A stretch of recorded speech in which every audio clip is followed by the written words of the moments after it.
தேவனுக்கு மகிமை உண்டாவதாக. இந்த நாளில் மீண்டும் ஒரு முறை உங்களோடு சேர்ந்து தேவனை நோக்கி விண்ணப்பங்கள் வேண்டுதலில் ஏறெடுக்கும்படியாய் பரிசுத்த ஆவியானவர் நமக்கு என்ன வார்த்தை தருவாரோ அதை உங்களோடு பகிர்ந்து கொள்ளும்படியாய் தேவன் தந்த கிருபைக்காய் நான் தேவனுக்கு துதியும் ஸ்தோத்திரமும் செலுத்துகிறேன். அன்புக்குரிய உங்கள் யாவருக்கும் இரட்சகரும் ஆண்டவருமாக இயேசுவின் நாமத்தில் என் அன்பின் நல்வாழ்த்துக்கள். ஹல்லேலூயா. வசனத்தில் போனோம். 2 கொரிந்தியர் 4ஆம் அதிகாரம் 4ஆம் வசனம். 2 கொரிந்தியர் 4ஆம் அதிகாரம் 4ஆம் வசனம். நீங்க வாசிக்கிறீங்களா? தேவனுடைய சாயலா இருக்கிற கிறிஸ்துவின் மகிமையான சுவிசேஷத்தின் ஒளி அவிசுவாசிகளுக்கு பிரகாசமா இராதபடி இப்பிரபஞ்சத்தின் தேவன் அவருடைய மனதை குருடாக்கினான். இங்க இந்த பிரபஞ்சத்தின் தேவன் யாருன்னு போட்டிருக்கு. கொஞ்சம் நுட்பமான விஷயங்களை ஆவியானவர் பேசுவார்னு நினைக்கிறேன். பொதுவாக நாம் தேவ பிள்ளைகளுக்கு இருக்க வேண்டிய ஒரு அடிப்படை அறிவு, இந்த உலகம் பிசாசனுடைய ஆட்சிக்குள்ளே இருக்கு. சரிதானா? தப்பா? ஒரு பிரச்சனை என்னன்னா, கிறிஸ்தவ கோலத்திலேயே இந்த உலகத்தை தேவன் தான் ஆட்சி செய்கிறாரு, இங்கே நடக்கலாம் தேவ சித்தம் அப்படி தான் நடக்குது அப்படின்னு ஒரு நம்பிக்கையை பதிய வைக்கிறார்கள். முதலாவது நீங்கள் புரியணும், தேவன் ஆதாம் ஏவாளை படைச்சார், உலகத்தை படைச்சார், ஆசீர்வாதமாக படைச்சார். சாத்தான் உள்ள வந்துட்டானா தேவ சித்தத்துக்கு எதிராக கொண்டு போனான்னா விளைவு அவங்க தேவ மகிமை இழந்தாங்க. சமயம் இல்லை, ஒளி உடைய இழந்துட்டாங்க. அந்த ஆதியாகமம் 3:18 எல்லாம் சாபமாயிட்டுல, நீ பெருக இதுன்னு வேதனாய். இந்த பூமி உன்னிமித்தம் சபிக்கப்பட்டிருக்கோம், மண்ணிலிருந்து எடுக்கப்பட்டாய், மண்ணுக்கு திரும்புவாய். கர்த்தர் போயிட்டார், தோட்டத்தை விட்டு துரத்தி விட்டு முடிஞ்சு போச்சா. அப்புறம் எல்லாம் துன்மார்க்க வம்சம் இஸ்ரவேலர்களை எடுத்தார், அவர்களுக்கு ஒரு தேசத்தை கொடுத்த பிரமாணம் கொடுத்தா. இவங்க என்ன செஞ்சாங்க தெரியுமா? யாத்திரா 32:4 அடிக்கடி திருப்பி சொல்லணும். அவள் ஒரு கன்று குட்டியை உண்டு பண்ணி விக்கிரக ஆராதனை செய்து கர்த்தரை எரிச்சல் விட்டுனாங்களா. அப்புறம் 10 தரம் பரீட்சை பார்த்தாங்கன்னு ஒன்னாக புத்தகத்தில் இருக்கு. அதனால இவங்க இளைப்பாறுதல் பிரவேசிப்பதில்லை, அந்த கானான் வாக்குத்தத்தம் தரமாட்டேன், உபாகமம் 28:14 வசனத்தில் இருக்க ஆசீர்வாதம் அவனை தரமாட்டேன், இந்த வனாந்திரத்தில் வட்டம் கரைக்கி அழிச்சிருவேன்னு சொல்லி அழிச்சிட்டாரா இல்லையா? தெரியுமா உங்களுக்கு? கொஞ்சம் ஷார்ட்டாக போகணும், எல்லாம் பைபிள் ஸ்டடி எடுத்துகிட்டு தான் நேரம் போயிடும். ஸோ அழிச்சிட்டார். அப்புறம் பிள்ளைகள் கானானுக்குள்ளே போக அவங்களும் விக்கிரக ஆராதனை. எசேக்கியேல் 8:5 தேவாலயத்தின் வாசலின் நடையிலே விக்கிரகத்தை வைத்தார்கள்னு இருக்குது. அதை பார்த்துட்டு தான் உள்ளே போகணுமா? எப்படி எவ்வளோ தூரம்? கர்த்தர் எல்லாவற்றையும் நீங்கள் எரேமியா 52:12 தானே, நேபுகாத்நேச்சரின் ஸ்தானாபதி நேபுசராதனை எருசலேம் தேவாலயத்தை கொளுத்தினா, எல்லா அரண்மனையிலையும் கொளுத்தினா, தீக்கிரையாக்கி விட்டான். இப்போ ஏசாயா 65:17 கர்த்தர் சொல்கிறார், இதோ புதிய வானத்தையும் புதிய பூமியையும் சிருஷ்டிக்க போகிறேன், முந்தினவெளி நீ நினைக்கப்படுவதில்லை. சரிதானுங்களா? எல்லாம் பார்த்தாச்சுல்ல, ஆதாமை பார்த்தாச்சு, ஆபிரகாம் வம்சத்தை பார்த்தாச்சு, எல்லாம் போதும், இனி புதுசு உண்டாக்க போகிறேன்.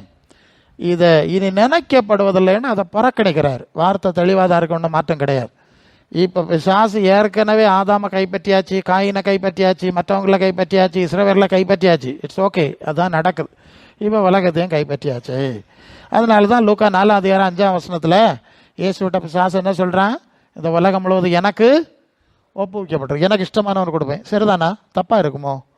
தப்பாக சொல்லியிருந்தா தான் இயேசுநாதர் நீ பொய் சொல்கிறான்னு சொல்லியிருக்கணுமே. இயேசுநாதர் சொல்லிட்டார்ல, யோவான் 18:36 என்னுடைய ராஜ்யம் இந்த உலகத்துக்குரியது அல்ல சொல்லியாச்சுல்லுங்களா? 1 யோவான் 5:19 உலகம் முழுவதும் பொல்லாங்கனுக்குள் கிடக்கிறது. கன்ஃபார்ம் ஆயிடுச்சா? முதல்ல இப்போ சபை கட்டணும், சபை பலப்படணும், சபை வளரணுங்கிறது எல்லாருக்கும் கவலை இருக்கு. என்ன பிரச்சனைன்னு கேட்டால், நமக்கு பல விஷயத்தில் சுவிசேஷத்தை பற்றிய தெளிவு கிடையாது. நம்ம ஆளுகளே குருட்டாட்டத்தில். இப்போ அவிசுவாசிகளுடைய கண்களை குருடாக்கினான்னாக்க அந்த வசனம் சொல்லுது இல்லையா? என்ன ஆண்டவர் சொன்னார்? அவிசுவாசியில் இல்லை, அந்த வசனம் சொல்ல, என் தாசனை இல்லாமல் அந்த கண் குருடன் யார்? அப்புறம் என் ஜனங்கள் அறிவில்லாமையினால் சிறைப்பட்டு போறார்கள். வசனம் இருக்கா? எல்லாம் இருந்தால் நேரம் போயிடும். அறிவில்லாமையினால் சங்காரமாகிறார்கள் சொல்லியிருக்கா? சரி, என்னுடைய வாய் உதட அறிவை வரத்தாய், நீ அறிவை வரத்தாய். நம்ம ஜனங்களுக்கு முதல் பிரச்சனை, சுவிசேஷத்தை கொடுத்து அடிப்படை அறிவெல்லாம் போயாச்சுங்க. எல்லாம் ஏசுன்னு பேர் சிலுவதாங்க இருக்குது. இந்த அடிப்படை அறிவு போயாச்சு. அந்த உலகத்தின் பிரபஞ்சத்தின் தேவன் அப்படி தந்திரமாக குருடாக்கி, யாரை குருடாக்குறான்னா நம்ம ஆளுல. யார? நம்ம ஆளுல, மற்றவங்கள சொல்லலை. அவிசுவாசின்னு இப்போ சொல்ல முடியாது. நம்ம ஆளுல குருடாக்குனா அவன் ஏமாத்துறோம் இல்லையா? இப்படி ஒரு குருட்டாட்டத்தில் சிக்கி இருக்கிறாங்கிறது தான் முதல் விஷயம். அப்போ அந்த குருட்டாட்டத்திலேருந்து வெளியே வராவிட்டால் நம்மளையும் குருடனுக்கு வழிகாட்டுகிற குருட மாதிரி குழியில் தான் என்ன செய்யணும், விழணும். அப்போ நமக்கு ஒரு தெளிவு வேணும். தெளிவு வேண்டாமா? சத்தியத்தை குறித்த தெளிவு வேணும். அதில் ஸ்திரப்படுத்தணும். நிறைய வசனங்கள் இருக்குது. நல்லது. அப்போ முதல் விஷயம், இந்த உலகம் தேவனுடைய சாபத்தில் இருக்குது. தேவனுடைய சாபத்தில் இருக்கா? கேட்க நம்புறதே. இப்போ பிரச்சனையே அதுதானே. தேவனுடைய சாபத்தில் இருக்கா பிரசங்கியாரு? பூமியின் உயர்ந்த ஸ்தலத்துக்கு கொண்டு போகிறேன்னாக்க இல்லை, எல்லாம் பிரசங்கம் பண்ணிகிட்டு இருக்கா. எப்பயா இப்படியாக உள்ள வந்தது. எனக்கு ஆவியானார் சொன்னது சொல்லுகிறேன். அவர் சபிச்சாச்சு, சாத்தான் எனக்கிட்ட இருக்குன்னு சொல்லியாச்சு, ஆண்டவரும் சொல்லியாச்சு, இது எனக்கு என்னுடைய ராஜ்யம் இல்லை, இதுக்கப்புறம் என்னத்துக்கு இந்த உலகத்தை ஆசீர்வதிப்பார் உயர்த்துவாருன்னு சொல்லணும். அப்போ பேயா வராமல் இருக்குமா? எப்படி சபைக்குள்ள பிசாசு வந்திருக்கான்னு பார்த்துக்கிடுங்க. அப்போ முதலாவது அதனால தான் உலக நேசம் தேவனுக்கு விரோதமான பகை. யாக்கோபு 4:4, 1 யோவான் 2:15 உலகத்துக்கு சிநேகிதனாகிறவன் தேவனுக்கு பயஞ்சனா இருக்கிறான். அப்போ உலகத்தை ஆசீர்வாதம் நம்புற இடத்துல உலகத்தின் அதிபதி பிசாசு ஆட்சி செய்கிறான். சரிதானே? சந்தேகம் இருக்கா உங்களுக்கு? இயேசுவின் பேரை சொல்லிட்டு பிசாசு சபைக்குள்ள ஆட்சி செய்கிறான். புரிஞ்சுக்கணும் நீங்க. இயேசு சொல்வார்ல யோவான் 14:30, இதோ உலகத்தின் அதிபதி வருகிறான், அவனுக்குரியது ஒன்றும் என்னிடத்துல. அதான் அங்கே விஷயம். அப்போ பிசாசுக்குரியது நம்மகிட்ட இருந்தால் அவன் நம்மகிட்ட வருமானம் வரமாட்டானா? உலகம் பொல்லாங்கனுக்குள்ள கிடக்குன்னு சொல்லியாச்சுங்க. பேதுரு 2 பேதுரு 3:7 13 வரை போனால், இந்த வானம் பொம்மை அக்கினி கிரியா வச்சிருக்கு, பஞ்சபூதங்கள் வெந்து விரும்பி போகிறது, புதிய வானம் புதிய பொம்மை உண்டாகும் என்று காத்திருக்கிறோம். இங்கே ஒரு காரியம் சொல்லணும். சபைன்னு சொல்லுது ஒரு கட்டடத்தை கட்டி சிலுவை வச்சுட்டோன்னே, இயேசுநாதரையும் பைபிளையும் வச்சுட்டோன்னு அது சபை ஆகுது. நீங்கள் நல்லா புரியணும். சபைங்கிறது இயேசு 12 பேரை தம்மோடு வைத்து அவர்களுக்கு அப்போஸ்தலர் என்று பெயரிட்டார். அந்த அப்போஸ்தலரை கொண்டு சபை ஸ்தாபித்தார். அதில் முக்கியமாய் பேதுருவை, இந்த கல்லின் மேல் சபையை கட்டுவேன், பாதாளத்தின் வாசல் மேற்கொள்வதில்லைன்னு சொல்லி இந்த சபையை உருவாக்கினார். அது அப்போஸ்தலர் 2:40-41 அவர் பிரசங்கம் பண்ணினார். அவர் தானே முதல் மாறுபாடான சந்ததி விட்டு விலகி ரட்சித்துக் கொள்ளுங்கள் பிரசங்கம் பண்ணார். அவருடைய பிரசங்கத்தை சந்தோஷமாக ஏற்றுக்கொண்டவர்கள் ஞான ஸ்நானம் பெற்றார்கள். 3000 பேர் சேர்த்து கொள்ளப்பட்டார்கள். அப்போஸ்தலர் உபதேசத்திலும் அந்நியத்திலும் அப்பம் பக்கிறதுலும் ஜெபம் பண்ணுறதுலும் உறுதியாக தெரிந்திருந்தார்கள். எல்லாருக்கும் பயம் உண்டாயிற்று. அப்போஸ்தலர்களால் வல்லமையான காரியங்கள் செய்யப்பட்டது. நீங்கள் கீழே வந்தால் ரட்சிக்கப்படவில்லை, கர்த்தர் இந்த சபையிலே சேர்த்து கொண்டு வந்தார். அல்லேலூயா. நான் வர்றது அப்படியே சொல்லணும். நீங்கள் நிறைய பணம் கூடின விலை கூடின பிரசங்கி மாதிரி கொண்டு வரதுனாலேயோ உலகம்படம் ஃப்ளக்ஸு பேனர் வைக்கிறதுனாலேயோ உங்கள் சபைக்கு தேவன் ஆண்டவர் ஆத்மகளை கொண்டு வர மாட்டார். இப்போ புரியணும் நீங்கள். அல்லேலூயா. இந்த அஸ்திபாரம், கிறிஸ்துவின் சரீரமாகிய சபையின் அஸ்திபாரம் இருந்தால் மட்டும்தான் அவர் ஆத்மகளை கொண்டு வருவார். இன்னைக்கு தானே ஸ்பீக்கர் சிஸ்டமும் ஃப்ளக்ஸ் பேனரும் எல்லாம் வந்தது. அன்னைக்கு இது ஒன்றும் இல்லை இல்லையா? ஒரு ஓலைச்சருவையும் அதில் இருந்து கஞ்சியும் இல்லாமல் சோரம் இல்லாமல் ஜோம் பண்ணிட்டு இருந்த பிரசங்க மாதிரி தானே இருந்தாவே. அப்படி தானே இதெல்லாம் கட்டினியே. நிறைய நான் தமிழ்நாட்டிலையும் கேரளாவிலையும் தமிழ்லையும் மலையாளத்துலையும் பேசுகிறேன். அன்னைக்கு தேவ கிருபை இருந்து, இன்னைக்கு பணம் இருக்குது, தேவ கிருபை இல்லை. இன்னைக்கு விலை கூடின பிரசங்க மாதிரி கொண்டு வரோம், விலையேறப்பட்ட தேவ ஆவியானவர் நமக்குள்ள இல்லை. இல்லை இல்லையா? புரியுதா? ஏகப்பட்ட பிரச்சனை. இதெல்லாம் சரி பண்ணாமல், நான் எல்லாம் சபைக்கு பேசுகிறேன், எனக்கு தேவன் வந்து அங்கீகாரம் தந்திருக்கார். நம்ம சரி பண்ணாமல் உணராமல் புரியாமல் தேவ கிருபையை பெற முடியாது. நீங்கள் 40 நாள் சாப்பிடாமல் கிடந்தாலும் நிறைய ஜபம் இருக்குது. தின்னு ஜபம், தின்னாத ஜபம், உறங்கி ஜபம், முழிச்சு ஜபம், சங்கிலி அத்து ஜபம். நீங்கள் என்னத்தை ஜபிச்சாலும் அது மத்தேயு 15:8 மத்தேயு 15:8 இந்த ஜனங்கள் தங்கள் வாய்நாள் இடத்தில் சேர்ந்து உதடுகளால் கனம் பண்ணுகிறார்கள், இருதயமோ என்னை விட்டு விலகி இருக்கா, தூரமாக இருக்கா, மனுஷனுடைய கற்பனைகளை உபதேசங்களாக போதித்து வீணா எனக்கு ஆராதனை செய்கிறான் தீர்க்க. அது ஏசாயா சொன்னது எடுத்து சொல்லு. சரிதானங்கள் எழுதியிருக்கு. ஏசாயா சொன்னது தான் திருப்பி சொல்லார், அதுதான் நடக்கும். அப்போ நம்மக்கிட்ட இப்போ மனுஷ கற்பனை தான் நிறைய ஆகிப்போச்சு. நம்ம மனசு தேவனோட இணையலை. நான் அடிக்கடி ஜபம் நடத்தும் போதெல்லாம் சொல்லுவேன், நானும் சில சபையில் ஜபம் நடத்துவேன். அப்போ நான் சொல்லுவேன், ஆதி திருச்சபையின் அடிப்படையிலே ஜபம் நடக்கணும், அப்போ சில அஸ்திபார அடிப்படையில் ஜபம் நடக்கணும். இந்த குருசடி ஜபம் நடத்தப்படாது. உங்களுக்கு புரியலையா? குருசடின்னா தெரியுமா? அங்கே எல்லாம் வச்சுருக்கு, இயேசுநாதரையும் வச்சுருக்கு, சுற்றி இருந்து பாட்டெல்லாம் பாடி மிளகத்தில் எல்லாம் கொளுத்தி ஜோம் பண்ணிகிட்டு இருக்காவ. என்னத்துக்காகங்கிறது ஜபிச்சின்னு கேட்டால், பிரசங்கியார புதுமை நடக்கணும். பிரசங்கியார என்ன நடக்கணுமா? புதுமை நடக்கணும், கட்ட அறணும், கடன் தீரணும், இப்போ நிறைய இல்லை புதுமை அற்புதங்கிறது தான் அவங்க சொல்கிற வார்த்தை. புதுமை நடக்கணும். சரிதானே? அதனால இப்போ கிறிஸ்தவ மார்க்கத்தாருக்கு கதையை பார்த்தா அங்கேயும் பாட்டு, அதிசயங்கள் செய்கிறவர் நடுவில் இருக்கிறார், ஒரே ஜபம். எதுக்கு செய்திய? புதுமை நடக்கணும். பிரசங்கியாரு கட்டறணும், பியா போகணும், நோய் தீரணும், கடன் தீரணும். அப்போ புரியுதுல நான் சொல்லுது தப்பா? இப்போ ஜெபம்னு சொல்லுறது இதுதானே. ஆமாம் பிரச்சனை, கடன் பிரச்சனைகளுக்காக ஜெபிக்கிறோம், ஜெபிக்காண்டாமா, ஜெபிக்க வேண்டியதான். அதுக்கு முன்னால் ஒரு காரியத்துக்கு வருவோம். அப்போ அங்கேயும் புதுமை நடக்கணும், அது கத்தோலிக்க குருசடி. இங்கேயும் புதுமை நடக்கணும், இது பந்தைக்கோஸ்தே குருசடி இல்லையா? வானத்தின் வாசல்னு எழுதி போட்டிருக்கு இல்லையா? வேற நான் பல இடத்துக்கு ஊழியத்துக்கெல்லாம் சுற்றிட்டு வரோம் இல்லையா? வானத்துக்கு வாசல் விக்கிரக ஆராதனை தானே. வானத்துக்கு வாசல் எங்கே இருக்குது? 1 கொரிந்தியர் 3:16 தானே. நீங்கள் தேவனுடைய ஆலயமாக இருக்கிறீர்கள், தேவனுடைய ஆவி உங்களில் வாசமாக இருக்கிறது, நீங்கள் தேவாலயம்னு சொல்லியாச்சு. இப்போ நம்ம எல்லாம் தேவாலயம் அப்படி தானே. இந்த தேவாலயத்துக்கு வாசல் எங்கே படணும்? 150 கிலோமீட்டர் தூரத்துலையா? என்னது சொல்லுது நீங்கள்? உங்கள் ஐடியா எப்படி? இதோ வாசல் படியில் நின்று தட்டுகிறேன், ஒருவன் சத்தத்தை கேட்டு கதவை திறந்தான், நான் உனக்குள்ள பிரவேசிப்பேன் ஆண்டவர் சொல்லுவார். இவன் வேற எங்கேயோ வாசல், ஏணி, தோட்டம் எல்லாம் கட்டி வச்சிருக்காங்க. ஏதோ அங்கே தான் என்னத்தையோ நடக்குது, அதானே அதுக்கு அர்த்தம். சரியா?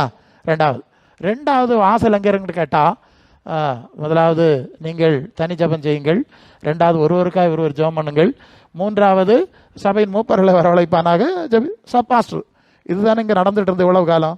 இங்கே தானே வாசல் இருந்து, இங்கே தானே ஜபிச்சோம், இங்கே தானே கர்த்தர் கேட்டார், எல்லாம் நடந்தில்ல. இவனோ எங்கேருந்து வந்தான் வைப்போம்? இந்த பையன் இப்போ தானே பிறந்தானுவன். 2000 வருஷத்துக்கு முன்னாலே நடந்துக்கிட்டே இருக்கு. ஒவ்வொரு இடத்துலையும் கூடி ஜபிக்கிற சபை, முக்கியமானது சபை. ஏன்னா சபை தான் தேவனுடைய வாசஸ்தலம். அல்லேலூயா. தாம தேவாலயம். அது எபேசியர் 2ஆம் அதிகாரம் 22 தானே. நீங்கள் வரும்போது அப்போஸ்தலர் தீர்க்கதரிசிகள் என்பவருடைய அஸ்திபாரத்தில் கட்டப்பட்டவர்களாய் கிறிஸ்து மூலக்கல், அவருக்கு மேலே நீங்கள் மாளிகையாய் தேவனுடைய ஆலயமாய் எழும்பணும். எழும்பி வந்தா கீழே என்ன நடக்குது? 2ஆம் அதிகாரம் 22, அவருக்குள் நீங்களும் ஆவியினாலே தேவனுடைய வாசஸ்தலமாய். வாசஸ்தலம் ஒன்று ஆலயம், இந்த ஆலயங்கள் எல்லாம் சேர்ந்தா வாசஸ்தலம். பழைய ஏற்பாட்டில் தேவனுடைய வாசஸ்தலம் அந்த பரிசுத்த பாளையம். அப்போ இது தேவனுடைய தேவன் வாசம் பண்ணுகிற இடம். சரிதானே? அப்போ இங்கே தானே வாசல் இருக்கணும். என்ன சொல்லுது? நீங்கள் நமக்குள்ளே இருக்காரு, சபையில் இருக்காரு, வாசலுக்கு கதவு இங்கே தானே போடணும். புரியுதுன்னு நினைக்கிறேன். இவன் எங்கேயோ இந்த ரோட்டங்கரையில் எல்லாம் நட்டு பெயிண்ட் அடித்தது மாதிரி அங்கெங்கேயோ என்னத்தையோ போட்டுக்கிட்டு, இது வாசல், இது கோபுரம், ஜெபிக்கலாம் வாங்க. எங்கே போங்க? எங்கே போகணுமா? எங்கே? டிவிக்கு முன்னாலே வாங்கள். சபையை வச்சு சபைக்கு அஸ்திபாரத்தை கொடுத்துருக்கு, அதோட சேர்ந்து ஜபம் இல்லைன்னா அது குருசடி ஜபம். அப்போ அஸ்திபார ஜபம் நான் சொல்லுவேன், அது நிறைய விளக்கணும். ஸோ அந்த அஸ்திபார ஜபம் வேணும்னு கேட்டால் பாசம் வரைச்சில்ல, அதெல்லாம் வேண்டாம் பெருசுங்க. யார் இப்போ ஆளுகளுக்கு அதெல்லாம் பிடிச்சாது, விசுவாசிகள் வர மாட்டாங்க. கொள்ளாமா? ஆதி அஸ்திபார ஜபத்தை நடத்தோன்னா ஒருத்தருக்கு வேண்டாமா? பாஸ்டர்மாருக்கு வேண்டாம், விசுவாசி வருவேன், பாஸ்டருக்கு வேண்டாமா? ஏன்னா இவர் தலைக்கு பெயிண்ட் அடிச்சுட்டு டை அடிச்சுட்டு நடக்காரு, மாட்டிக்கிடும். சரியா? இந்த லட்சணம் கேட்டலையாக்க இப்போ சபைகளெல்லாம் போயிட்டுருக்கு. பின்ன எப்படி ஆவியானவர் வருவார், பாரும் பாரும் பாரும். இவனை நினச்சது உயிரே தயிரேன்னெல்லாம் பாட்டு பாடணும்னு அவர் வந்துடுவார் நாகம். இவனுக்கு எண்ணம் ஏசப்பா ஏசப்பா இல்லை. 10% அவர் சொல்லுறது கேட்கப்படாதா? அவர் சொல்ல வசனம் கேட்க, இந்த கள்ளமாக இருக்கு, இதெல்லாம் நான் சொல்லி தான் அவனை, வேறு வழி கிடையாது. நான் இப்போ நயமாக பேசக்கூடிய சூழ்நிலை கிடையாது. சரி, குருட்டுத்தனத்தில் இருக்கும். அப்போ இப்போ குருசடிகளாக சபையெல்லாம் குருசடியாக மாறி போச்சு. அப்போ பிரசங்க அப்போ எப்படி ஜெபம் பண்ணணும் கேட்குதீங்களோ? எப்படி ஜெபம் பண்ணணும் இல்லையா? அதையும் 2 வசனம் பார்த்துருவோம். எபேசியர் 1ஆம் அதிகாரத்தில் தேவன் இயேசுவை மரித்தோரிலிருந்து எழுப்பி அவரிடத்தில் காண்பித்த அது 1:19, தாம் கிறிஸ்துவை மரித்தோரிலிருந்து எழுப்பி அவரிடத்தில் காண்பித்த சொல்ல வல்லமையின்படியே விசுவாசிகளாய் நம்மிடத்தில் காண்பிக்கும் நம்முடைய வல்லமையின் மகா மேன்மையான மகத்துவம் இன்னதென்று நீங்கள் அறியும்படி அவர் உங்களுக்கு பிரகாசமுள்ள மனக்கண்களை கொடுக்க வேண்டும் என்று வேண்டிக் கொள்கிறேன். இப்போ நமக்கு கண்ணை திறக்கணும். எப்படி கண்ணை திறக்கணும்? பவுலிட்ட சொன்னார் இல்லையா, நீ உன்னை சுய ஜனத்தாரிடத்திலும் அந்நிய ஜனத்தாரிடத்திலும் விடுதலையாக்கி அவர்கள் இருளை விட்டு ஒளி நடத்திருக்கும் சாத்தானுடைய அதிகாரத்தை விட்டு தேவனிடத்திற்கும் திருப்பும்படி அவருடைய கண்களை திறக்கும்படி நான் உங்களை அவரிடத்திலே அனுப்புகிறேன். அப்போஸ்தலர் 26:17-18. சரியா? அது என்ன கண்ணு திறக்கணும்? இங்கே ஒரு சொல்லுவார் இல்லையா, பிரகாசமுள்ள மனக்கண் என்னன்னா, இயேசுவை தேவன் மரித்தோரிலிருந்து எழுப்பினார், அவருக்கு ஒரு புதிய சரீரத்தை கொடுத்தார், அவருக்கு மகிமையை கொடுத்தார். சரியா? 1 பேதுரு 1:21, தேவன் அவரை மரித்தோரிலிருந்து எழுப்பி அவருக்கு மகிமையை கொடுத்தார். இதுபோல நம்மை மரித்தோரிலிருந்து எழுப்புவார், ஒரு புதிய சரீரத்தை கொடுப்பார், நமக்கு ஒரு மகிமையை கொடுப்பார். 2 தெசலோனிக்கர் 2:14, கர்த்தராகிய இயேசு கிறிஸ்துவின் மகிமை அடையும் பொருட்டாக இந்த சுவிசேஷத்தினாலே அந்த ரட்சிப்புக்கு உங்களை அழைத்தார். விசுவாசிக்கிறீங்களா? தெரியுமா உங்களுக்கு? நான் இதெல்லாம் இப்போ உள்ள சபைகளுக்கு பேசினா பெருசங்க யாரு இதெல்லாம் எங்கே இருக்குன்னு கேட்க வேலை இல்லையா? அப்போ இத்தனை காலம் என்னத்தை கையை காலை உதறிட்டு நிற்குது, என் கையை காலை உதறக்கும் குறையில்லை, அந்நிய பாஷையும் குறையில்லை, இதை பேசினா இது இப்படியெல்லாம் இருக்கா பிரசங்க யாருன்னு கேட்காவ. அப்படி எல்லாரும் இப்போ பூமியின் உயர்ந்த ஸ்தானத்துக்கு இல்லை ஏறிட்டு கிடக்காவ, இதெல்லாம் மறந்துட்டு. சரி, அப்போ முதலாவது நாம் அஸ்திபார அடிப்படைகளை, அப்போஸ்தல அஸ்திபார அடிப்படைகளை புரிந்து கொள்ள வேண்டும். அவர்கள் மரித்தோர் உயிர்த்தெழுதலை பற்றி தான் சாட்சி கொடுத்தார்கள். இயேசு தேவன் எழுப்பினார், நம்ம எழுப்புவார், அதுபோல் மாற்றுவார். சபைன்னு அஸ்திவாரம் மரித்தோர் உயிர்த்தெழுதல் இருக்குது, இந்த சரீர சம்பந்தமானதல்ல இல்லையா? 1 பேதுரு 1 கடைசி வசனமா, மாம்சமெல்லாம் கடைசிக்கு முந்தின வசனமா, மாம்சமெல்லாம் புல்லை போல அதன் மகிமையெல்லாம் புல்லின் பூவை போல. அப்போஸ்தலருடைய அஸ்திவாரம் இந்த எலும்பு ஜதைக்கு உரியது அல்ல, இது புல்லை போல இருக்குன்னு சொல்லியாச்சு. புதிய சரீரத்தை அடைவோன்னு சொல்லியாச்சு. பவுல் சொல்லும்போது அட சொல்லுவார், அது 1 Corinthians 15:50, மாம்சம் ரத்தம் தேவனுடைய ராஜ்யத்தை சுதந்திரிப்பதில்லை, அழிவுக்குரியது அழியாமையை சுதந்திரிப்பதில்லை. அப்புறம் கீழே நீங்கள் வரும்போது அவர் வருவார், அவருடைய வல்லமையினாலே நம்முடைய சரீரத்தை அவருடைய சரீரத்துக்கு மறுரூபப்படுத்துவார். பிலிப்பியர் 3:21 இல்லையா? 1 பேதுரு 3:2 அவர் இருக்கிற வண்ணமாக அவரை தரிசிக்க போகிறோம். அப்போ சில அஸ்திபாரம் என்னது? எலும்பும் சதை இல்லை, ஒரு புதிய சரீரத்தை நமக்கு கொடுப்பாருங்கிறது தான் அஸ்திபாரம். அப்புறம் இந்த பூமி அல்ல, அதான் சொல்லிட்டேன், இந்த வானம் பூமி அக்னியினால் எரிக்கப்படும், அதே பேதுரு தான் சொன்னார். அவர் தானே அஸ்திபாரம், அவர் தானே சபையை ஆதி சபை கட்டினவர். எரிச்சு போயிடும், தேவனுடைய நீதி வாசம் பண்ணும், புதிய வானம் புதிய மூவி காத்திருக்கிறோம். 2 Corinthians 5:5 புதிய நமக்கு தேவனால் கட்டப்பட்ட கைவேலை இல்லாத அஸ்திபாரம் உள்ள நகரம் நமக்கு பரலோகத்தில் உண்டுன்னு அறிந்திருக்கிறோம். வெளிப்படுத்தல் 21:1 புதிய வானம் புதிய பூமி உண்டாயிட்டோன்னா அதை நீண்டு போகுது. இப்போ புரியுதில்ல? 1 எலும்பும் ஜதைக்காக ஜெபித்து கொண்டிருக்கிறவர்கள் குருசடி ஜபக்காரர்கள். புரிஞ்சுக்கிட்டீங்கல்ல? இந்த எலும்பு சோக்கை எடுக்கணும், ஆகணும், அது நடக்கணும், சோக்கை இந்த எலும்பு சதை சம்பந்தமான உலக காரியங்களுக்கு ஜபிக்கிறவர்கள் குருசடி. அது குருசடி ஜபம், அது குருசடி, அதுக்கு பேர் சபை கிடையாது. சரியா? 2வது பூமிக்குரிய காரியங்களுக்காக ஜபிச்சு நடந்தா அதுக்கு பேர் குருசடி. உண்மையை சொல்றேன், அங்கே குருசடி ஆவி வேலை செய்யுது, ஆவியானவர் எனக்கு சொல்லி தந்தார். முதலாவது மரித்தோர் உயிர்த்தெழுதலின் அனுபவத்தை தக்க வச்சு அந்த மகிமைக்காக ஜபிக்கணும். 2வது பரலோகத்தின் மகிமையான சபையை சொல்லிட்டு இருக்கிறேன், ஜபிக்கணும். 3வது கலாத்தியர் 4:19 கிறிஸ்து உங்களில் உருவாகும் அளவு மறுபடியும் கற்ப வேதனைப்படுகிறேன். என்னது? நம்ம இயேசு ஆராதிக்கணும்னாக்க நினச்சிட்டு இருக்கோம். இங்கே சொல்லியிருக்கு இயேசுநாதர் நமக்குள்ள உருவாகணும்னு. புரியுதா? இயேசு உருவாகணும்னு. பிலிப்பியர் 2:5 கிறிஸ்து இயேசுடைய சிந்தை உங்களுக்குள்ளே இருக்கணும், உருவாகணும்னு சொல்லியிருக்கு இல்லையா? அப்போ கிறிஸ்து உருவாக்குறதாக சபையினுடைய வேலை. எபேசியர் 4:11 ஆமாம், தேவகுமாரனா இயேசு கிறிஸ்துவை பெற்ற அன்பிலும் அறிவிலும் ஒருமைப்பட்டவர்களாகி கிறிஸ்துவின் நிறைவான வளர்ச்சியின் அளவுக்கு தக்க பூரண புருஷராகும் வரைக்கும் சபையானது பக்தி விருத்தி அடையணும். பரிசுத்தவான்கள் சீர்பருந்தபடி அப்போஸ்தலர், தீர்க்கதரிசிகள், மேய்ப்பர்கள், போதகர்கள் 5 விதமான ஊழியக்காரர்களை ஏற்படுத்தினார். நாம் இனி மனுஷருடைய சூதும் வஞ்சிக்கிறது வேணுமா தந்திரங்களினாலே இந்த கோபுரங்களுக்கும் கொட்டாரங்களுக்கும் வாசல்களுக்கும் காரம் வண்டியை எடுத்து சுற்றிக்கிட்டே நடக்காம அன்புடனே மரியாதையாக 2000 ஆண்டுகளை கடந்து எழுதி தந்திருக்க வார்த்தை கையில் இருக்கு. அதை அன்புடனே சத்தியத்தை கை கொண்டு தலைவராகிய கிறிஸ்துக்குள் வளரும்படி சபையை வைத்தார். அல்ல இல்லையா? அப்போ சபைன்னா குருசடி இல்லைன்னு தெரியுது இல்லையா? எவ்வளோ விஷயம் இருக்குன்னு. அப்போ அதாவது புதிய சரீரம், பரலோகம், கிறிஸ்துவை நமக்குள்ள உருவாக்குது, கிறிஸ்துவின் சிந்தையை உருவாக்குது. 2 Corinthians 3:18 அப்படியே நாமெல்லாம் திறந்த முகமாய் கர்த்தருடைய மகிமை கண்ணாடியிலே காண்கிற வண்ணமாய் கண்டு ஆவியா இருக்கிற கர்த்தரால் அந்த சாயலாகத்தானே மகிமையின் மேல் மகிமை அடைந்து மறுரூபப்பட்டு கொண்டே இருக்கிறோம். Present perfect continuous tense. இப்போதே ஒரு மறுரூபம். சரிதானே? சபைன்னா என்னன்னு புரிஞ்சுதா?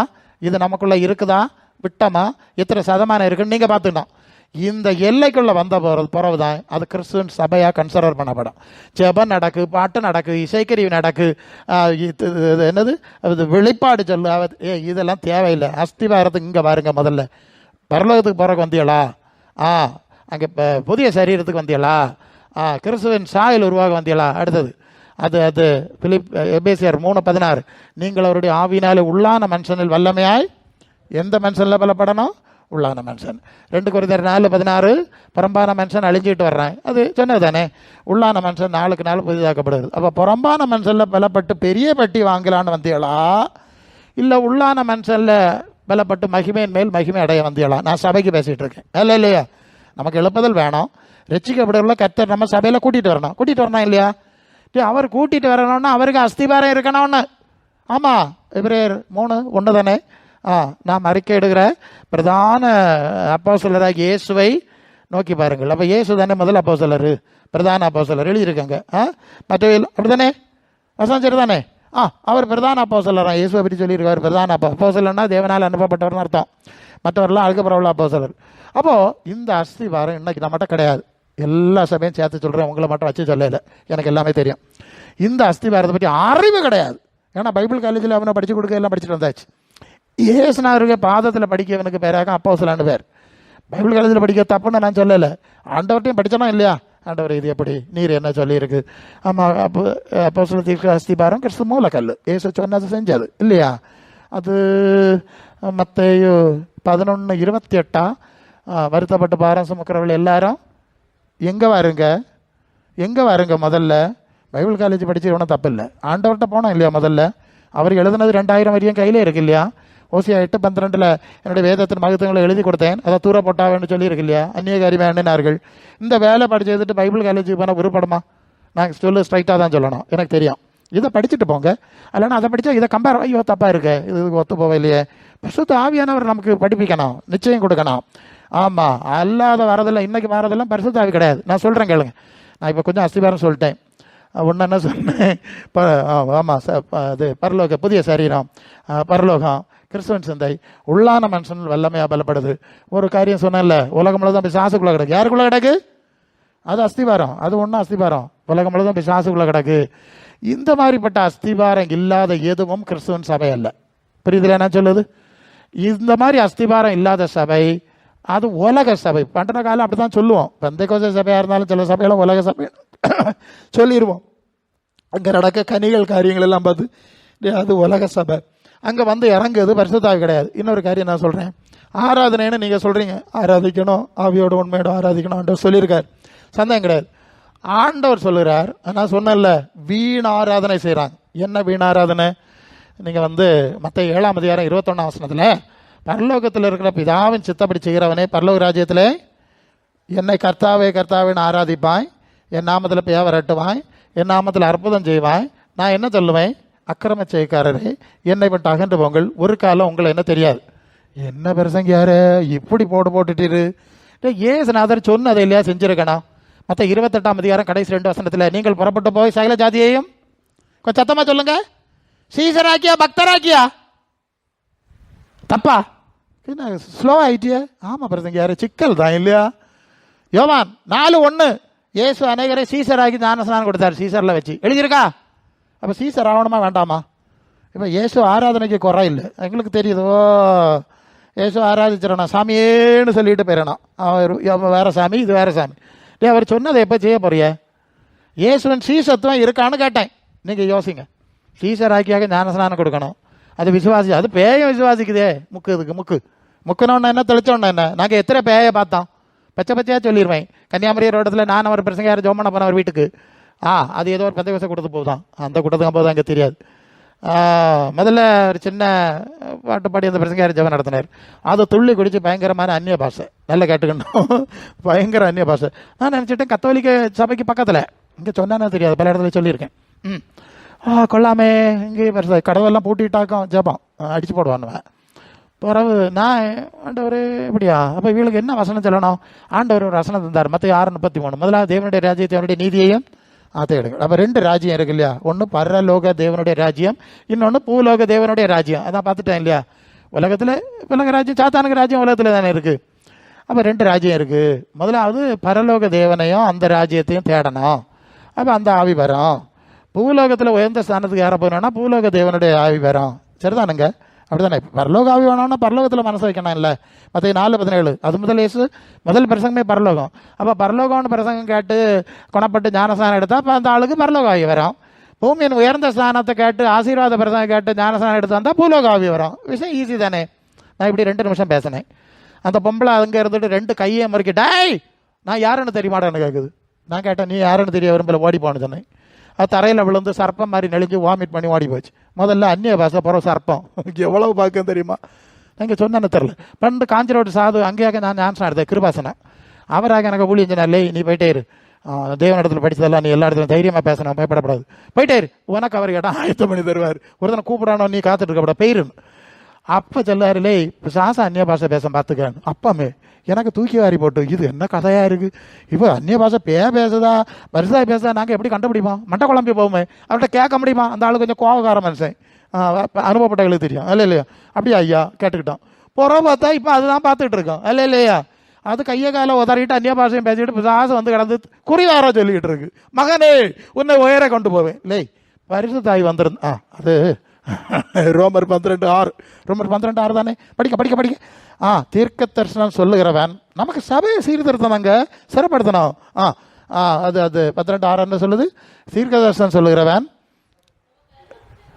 கிருபையின்படி வெவ்வேறான வரங்கள் உள்ளவர் ஆனபடினால், நல்ல கேட்டுக்க, தீர்க்க தரிசனம் சொல்லுகிற வரத்தை உடையவன் விசுவாச பிரமாணத்துக்கு ஏற்றதாக சொல்ல கிடவன். அந்த வார்த்தையை நல்ல பலமாக குறித்து வச்சிருக்க. நிறைய குறி வருதில்ல, இந்த குறியை நீங்கள் கண்டுபிடிக்கிறதுக்குள்ள ஒரு டூல். விசுவாச பிரமாணத்துக்கு ஏற்றதாக சொல்லணும். சரியா? விசுவாச பிரமாணம் என்னது? மோசையை விசுவாசிக்கிறேன், நியாய பிரமாணத்தை விசுவாசிக்கிறேன், தீர்க்கதரிசி, இதான் விசுவாச பிரமாணம். விசுவாச பிரமாணம் நீங்கள் சிஎஸ் சபையில், நான் நாட்டையர் பேரேன் இல்லையா, வேதமணிக்கையர் சர்வலோக அதிப நமஸ்காரம் எழுதுகிற பாட்டு, அவருக்கு பேரை நாக்க பேசுகிறேன். அங்கேருந்து வந்தவன். அங்கே நிச்சய விசுவாச பிரமாணம் ஒன்று உண்டு, அங்கே போனவர்களுக்கு தெரியும். பிதாவாகிய தேவனை விசுவாசிக்கிறேன், அவருடைய குமாரனாகிய நம்முடைய ஆதரே இயேசு கிறிஸ்துவை விசுவாசிக்கிறேன், அவர் கன்னிமேரால் குறுப்பைத்து பிறந்தார், புது விழாத்தின் காலத்திலே பாடுபட்டு மரித்து சிலுவையில் இறைந்து மரித்து அடக்கம் பண்ணப்பட்டு 3 நாள் உயிரோடு இருந்தார். அவர் பாதாளத்தில் இறங்கினார், அங்கே பின்பு தேவ உயிரோடு எழுப்பினார். அப்புறம் அவர் அங்கே உயிர் திறந்தார், அவர் மீண்டும் வருவார், மரித்தவரை உயிரோடு இருக்கிற நியாயம் தீர்க்க வருவார். பரிசுத்தாவியை விசுவாசிக்கிறேன், பொதுவாக இருக்கிற பரிசுத்த சபையும் பரிசுத்தவானுடைய ஐக்கியத்தையும் பாவ மன்னிப்பு நித்திய ஜீவன் உண்டு என்று விசுவாசிக்கிறேன். இப்படி தானே அந்த சொல்லு. இயேசுவை பற்றிலேருந்து நான் ஆரம்பித்தான், இயேசுலேருந்து ஆரம்பித்து நியாய தீர்ப்பில் முடித்தோம். அவனே விவரமாக தானே சொல்லி கொடுத்துருக்கான், இதுதான் நமக்கு விசுவாசம். நீ அங்கே உள்ள கதையெல்லாம் இருக்குது, அங்கேருந்து வந்த கதை இருக்குது, அது விசுவாச பிரமாணம் இல்லை. அப்போ நமக்கு விசுவாச பிரமாணம் என்னன்னு கேட்டால், எபேசியர் 2:20, அப்போஸ்தலர் தீர்க்கதரிசி அஸ்திபாரம் கிறிஸ்து மூலக்கல், இதுதானே விசுவாச பிரமாணம். அப்போஸ்தலருடைய உபதேசத்தில் தீர்க்கதரிசின்னு சொன்னோன்னா நீ அங்கே போயிடாத, எப்படியெல்லாம் குழப்பான். அப்போஸ்தலர் 13ஆம் அதிகாரத்தில் எழுதியிருக்குல்ல, அங்கே சிலருக்கு பேரெல்லாம் சொல்லியிருக்கு, சிமியோனும் சவுலும் இவெல்லாம் தீர்க்கதரிசிகளாகவும் போதர்களாக இருந்தார்கள். தீர்க்கதரிசின்னு சொல்லுறது பழையற்பாட்டு தீர்க்கதரிசி இல்லை, அது அசுத்தாவிக்கு அடுத்த தந்திரம். இயேசுவின் மூலக்கல்லுன்னா முதல்ல ஒரு வீட்டுக்கு 2 மூலக்கல் தானே வைப்போம், அதுதான் முதல், அதுக்கப்புறம் தான் மற்ற கல். அப்போஸ்தலர் இயேசுனுடைய அஸ்திபாரத்தில் செயல்படுகிற தீர்க்கதரிசிகளாகும். இந்த கள்ளப்பேவை ஏமாத்துவான் பழைய தீர்க்கதரிசி, அங்கே அவன் மோசையினுடைய பிரமாணத்துக்கு ஏற்ப தீர்க்கதரிசனம் சொன்னார், இவன் புதிய தீர்க்கதரிசி. அப்போ அப்போஸ்தலர் உபதேசத்தில் இருக்கிற தீர்க்கதரிசிகள் இல்லையா, இதுதான் நமக்கு அஸ்திபாரம். அப்போ இதுதானே விசுவாச பிரமாணம். அப்போ ஒரு ஆள் தீர்க்கதரிசனம் சொன்னால் நான் கேட்கேன், உன் பேரை பெருமைப்படுத்துவேன். ஒரு ஆள் சொல்லுவார், என்ன சொல்லுவார்? ஆபிரகாமுக்கு சொன்னார், அவன் பேரை பெருமைப்படுத்துவேன். எனக்குள்ள ஆவியானவர் சொன்னார்லே, பெருமை உள்ளவனுக்கு தேவன் எதிரியாக இருக்கிறார் இல்லையா, நான் சொன்னேன் தீந்தா. அந்த ஆள் சொன்னோன்னா எனக்குள்ள ஆவியானவர் பேசுவார். ஏசுநாதர் சொன்னார், அதான் சொன்னேன் இல்லை, மத்தேயு 11:28, நான் சாந்தமும் மனத்தாழ்மையுமாய் இருக்கிறேன், என் நுகத்தை ஏற்றுக்கொண்டு உங்களிடத்துல கற்று. அப்போ ஆண்டவர் சொல்லார், நான் மனத்தாழ்மையாக இருக்கேன்னு சொல்லுவேன், நான் பாதங்களை கழுவினேன், தலைவனாக இருக்கேன், தொண்டனை போல இருக்குன்னு சொல்லேன். பெருமை உள்ளவனுக்கு எதிரியாக இருக்கிறாருன்னு சொல்லியாச்சு. பெருமை உள்ள இடத்துல பேயா வருவேன்னு வசனங்கள் இருக்குது. இப்போ உன் பேரை பெருமைப்படுத்த வேணா என்ன அர்த்தம் ஆச்சு? பெரிய இல்லையா அவங்களுக்கு? கள்ள பிசாசுக சாமர்த்தியம் பெரியதா? வசனம் தாரேன். லூக்கா 16:15, லூக்கா 16 படி படி சீக்கிரம் படி படி படி. எங்கோடி எல்லாம் பேயா வருதுன்னு பார்ப்போம். சரி வருது இல்லையா? சொல்லி தந்துடுறேன். 16:15, லூக்கா 16:15 படியுங்கள். அவர்களை நோக்கி நீங்கள் மனுஷர் முன்பாய் காண்பிக்கிறீர்கள், இருதயத்தை அறிந்திருக்கிறார். மனுஷருக்கு முன்பாக மேன்மை எண்ணப்படுகிறது, தேவனுக்கு முன்பாக அறிவருவார். நல்லா புரிஞ்சுக்க. ஒரு விஷயம் நான் சொன்னேன், உலகம் முழுதும் பிசாசுக்குள்ளே கிடக்குன்னு சொன்னேன். எபேசியர் 2:3 அது இவ்வுலக வழக்கத்தின்படியாகவும் கீழ்ப்படியாமையின் பிள்ளைகளிடத்தில் இப்பொழுதும் கிரியை செய்கிற ஆகாயத்து அதிகார பிரிவின் ஆவிக்கு ஏற்றபடி நடந்து கொண்டு வந்தீர்கள் அப்படின்னு. இங்கே ஒரு காரியத்தை நீங்கள் கவனிக்கணும், அந்த சுவிசேஷத்தை எப்படி நீங்கள் ஜனங்களுக்கு சொல்லணுங்கிற ஒரு டூல் இதில் இருக்குது. இப்போ எல்லா ஜனங்களுக்கும் ஒரு பிரச்சனை என்னன்னா, ப்ராக்டிக்கல். நம்ம காரில் வந்து இறங்கினா கடவுள் இவனோட கூட இருக்காரு, நம்ம வீடு பெருசாக ஒரு 3 மாடி இருந்தோன்னா கடவுள் இவனோட கூட இருக்காரு. இவங்க ஜப வீடு ஏரோப்ளைன் போகிற மாதிரி தட்டு மாதிரி கத்தோலிக்கர் கட்ட மாதிரி ஒரு பெரிய கோபுரத்தோடு இருந்தோன்னா இது கடவுள் இருக்க சபை. இதாக பொதுவாக ஜனங்களுக்கு ஒரு மதிப்பீடு. இதுதான் இப்பிரபஞ்சத்தின் தேவனாக மனக்கண்ணை குருடாக்குனது அல்ல இல்லையா? அவன் ஏன்னா அவன் உலகத்தின் அதிபதி ஆகும். நல்லா கவனிக்கணும், இந்த உலகம் முழுவதும் பொல்லாங்கனுக்குள்ள கிடக்கிறது பரலோக தேவனுக்கு எதிராக இருக்கு. இதுதான் ரொம்ப முக்கியமாக நீங்கள் புரிய வேண்டியது. இது சாபத்தில் இருக்கு ஒன்று, எல்லா மனுஷனும் இப்போ சாசுக்குள்ளே கிடக்கிறான் ஒன்று, இங்கே உள்ள எல்லா சிஸ்டமும் சாத்தானுக்கு பிடியில் இருக்குது.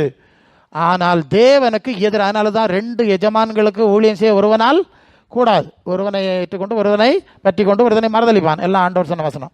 தேவனுக்கும் உலக பொருளுக்கும் ஊழியம் செய்யும். இது ஒன்று கொண்டு எதிராக இருக்கு. அதனால தான் இயேசு இந்த உலகத்தில் வாழ்ந்தபோது அடிமையின் ரூபம் எடுத்து மனுஷ சாயலானார். எப்பா, அவர் தேவகுமாரன் தானே. இவங்க சொல்கிற ஆசீர்வாத கோட்பாடு சரின்னா அவர் ஒரு அரண்மனையில் பிறந்திருக்கணும்ல. அவர் அடிமையின் ரூபம் எடுக்க வேண்டிய அவர் மனுஷனாக வந்தாருங்கிறது இல்லைங்க, அடிமையின் ரூபம். அதோடு கூட நிற்கலைங்க, சிலுவையின் மரண பரியந்தம் சாபமானார் இல்லை. 2 கள்ளமாருக்கு நடுவில் மரத்தில் தூக்கப்பட்டவன் சபிக்கப்பட்டவன்ல. இயேசு இப்படி தான் பிறந்தார் அடிமையின் ரூபத்தில். அவர் 2 கள்ளமாருக்கு நடுவில் ஒரு கைதியை போல சாபம், சபிக்கப்பட்டவன் என்ற அடையாளத்தோடு மறிச்சார். இப்போ என்ன செய்யணும்? இயேசுநாதர் தேவன் இருந்தாரா, தேவச்சித்தம் செஞ்சாரா? எப்படி?